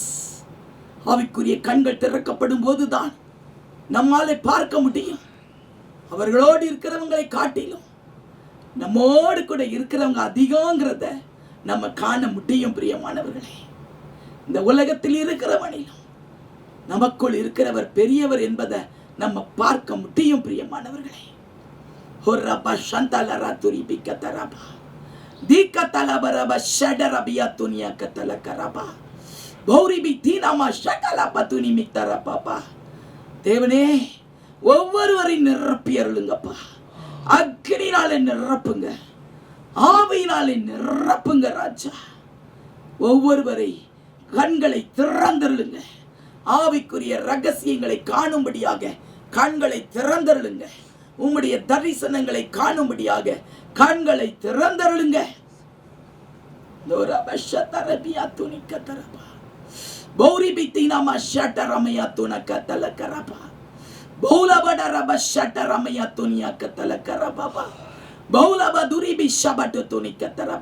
கர்த்தர் நமக்காக தூதனை அனுப்ப வேண்டும் என்றால் நாம் ஒரு நீதிகேடு செய்யாத, ஒரு உண்மையும் உத்தவரும் உள்ளவர்களாக, நாம் நன்மை செய்கிறவர்களாக, பரிசுத்தம் உள்ளவர்களாக, நாம் ஆண்டவருக்கு பிரியமுள்ள பாத்திரமாக, நாம் ஆண்டவருடைய வார்த்தையை மற்றவர்களுக்கு அறிவிக்கிறவர்களாக நாம் இருக்கும் பொழுது கர்த்தர் நமக்காக தூதர்களை அனுப்புவார்.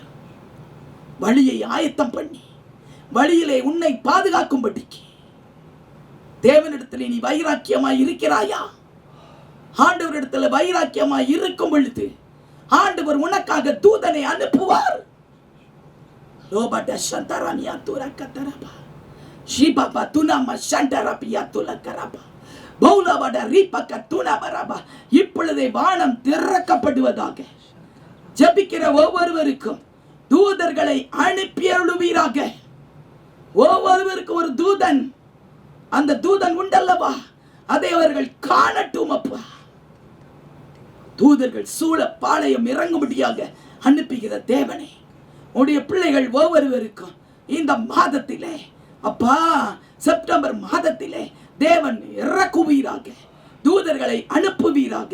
அவருடைய கண்கள் திறக்கப்படட்டும், ஆவிக்குரிய கண்கள் திறக்கப்படட்டும், ஆவிக்குரிய ஆசீர்வாதங்கள் பெருகட்டும். கர்த்தர் உனக்காக யுத்தம் பண்ணுகிறார், யுத்தம் பண்ணுகிறார். மகளே மகனே கலங்காதே, உனக்காக கர்த்தர் யுத்தம் பண்ணி கொண்டிருக்கிறார். உன்னுடைய ஜெபங்களை ஆண்டவர் கேட்டு விட்டார். உன் விண்ணப்பம் தேவனிடத்திலே போய் சேர்ந்து விட்டது. நிச்சயம் நீ ஆசீர்வாதத்தை பெறுவாய். தேவன் உனக்காக உதவி செய்யும்படியாக தூதர்களை அனுப்பிவிட்டார். என்ன காரியமாக இருந்தாலும் சரி, உனக்கு முன்பாக தூதன் புறப்பட்டு சென்று கொண்டிருக்கிறார். உன்னுடைய காரியங்களை வாய்க்க பண்ணிவிட்டார். செப்டம்பர் மாதத்திலே ஆண்டவர் உனக்கு அற்புதத்தை செய்கிறார். கரங்களை தட்டி ஆசீர்வாதங்களை பெற்றுக்கொள்ளுங்கள். இந்த வாக்கு தத்தங்களை ரிசீவ் பண்ணுங்க. கரங்களை தட்டி பெற்றுக்கொள்ளுங்கள்.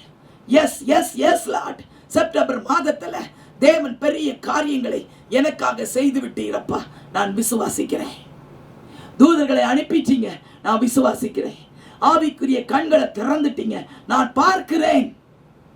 ஒலி மிட்ட தரப்பியா துரப்பா ஷண்டரப்பட்ட துட்டரிபிக்க தலக்கரபா. உன் வேதனைகளை அவர் காண்கிறார், உன் கண்ணீரை அவர் காண்கிறார். உனக்கு பதில் உண்டு, நிச்சயம் வெற்றி உண்டு. தேவன் உனக்காக யுத்தம் செய்கிறார். நீ செய்கிற காரியங்களை வாய்க்க பண்ணுகிறார். Yes Lord Jesus. ஹோலி மித்தனவரா ஷண்டரபத்துரி பித்தரபா. எல்லாரையும் ஆசீர்வதிங்க. சுகவீனமா இருக்கிறவங்களுக்கு சுகத்தை கொடுங்க. தேவைகளை சந்திங்க. பிரிந்து போன குடும்பங்கள் ஒன்றாக இணையட்டுமே இயேசுவின் நாமத்தினாலே. அற்புதங்கள் உண்டாவதாக. குழந்தை இல்லாதவர்களுக்கு குழந்தை பாக்கியத்தை கட்டளையிடுவீராக. திருமணம் ஆகாதவர்களுக்கு திருமண காரியங்களை கைகூடி வர பண்ணுவீராக. வேலை கிடைக்காத பிள்ளைகளுக்கு வேலையை கட்டளையிடுங்க. படிப்பிலே ஞானம் குறைவுள்ளவர்களுக்கு ஞானத்தை கட்டளையிடுங்க. தேவனே, தூதர்களை அனுப்பியருளுங்க. பாதைகளை சபைப்படுத்துங்க, வழியை ஆயத்தப்படுத்துங்கப்பா. உமக்காக நாங்க பெரிய காரியங்களை செய்யட்டும். ஹோரப சத்துரியா தரபா தீக்க தலமட்ட துரிபிக்க தலக்கரபா. நன்றி இயேசுவே, நன்றி இயேசுவே. எல்லாரும் சொல்லலாமா? நன்றி இயேசுவே. Thank you Jesus, thank you Jesus. எங்கள் மத்தியில இடைப்பட்டதற்காய் நன்றி ராஜா. ஹோரப சதரிபிக்க தலக்கரபா. Thank you Lord. ஒன்றுமில்லை, எங்களை தரை மட்டும் தாழ்த்துகிறோம். இயேசுவின் மூலமாய் கேட்கிறோம் ஜீவனுள்ள பிதாவே. ஆமென், ஆமென். Praise the Lord, praise the Lord. God bless you, God bless you.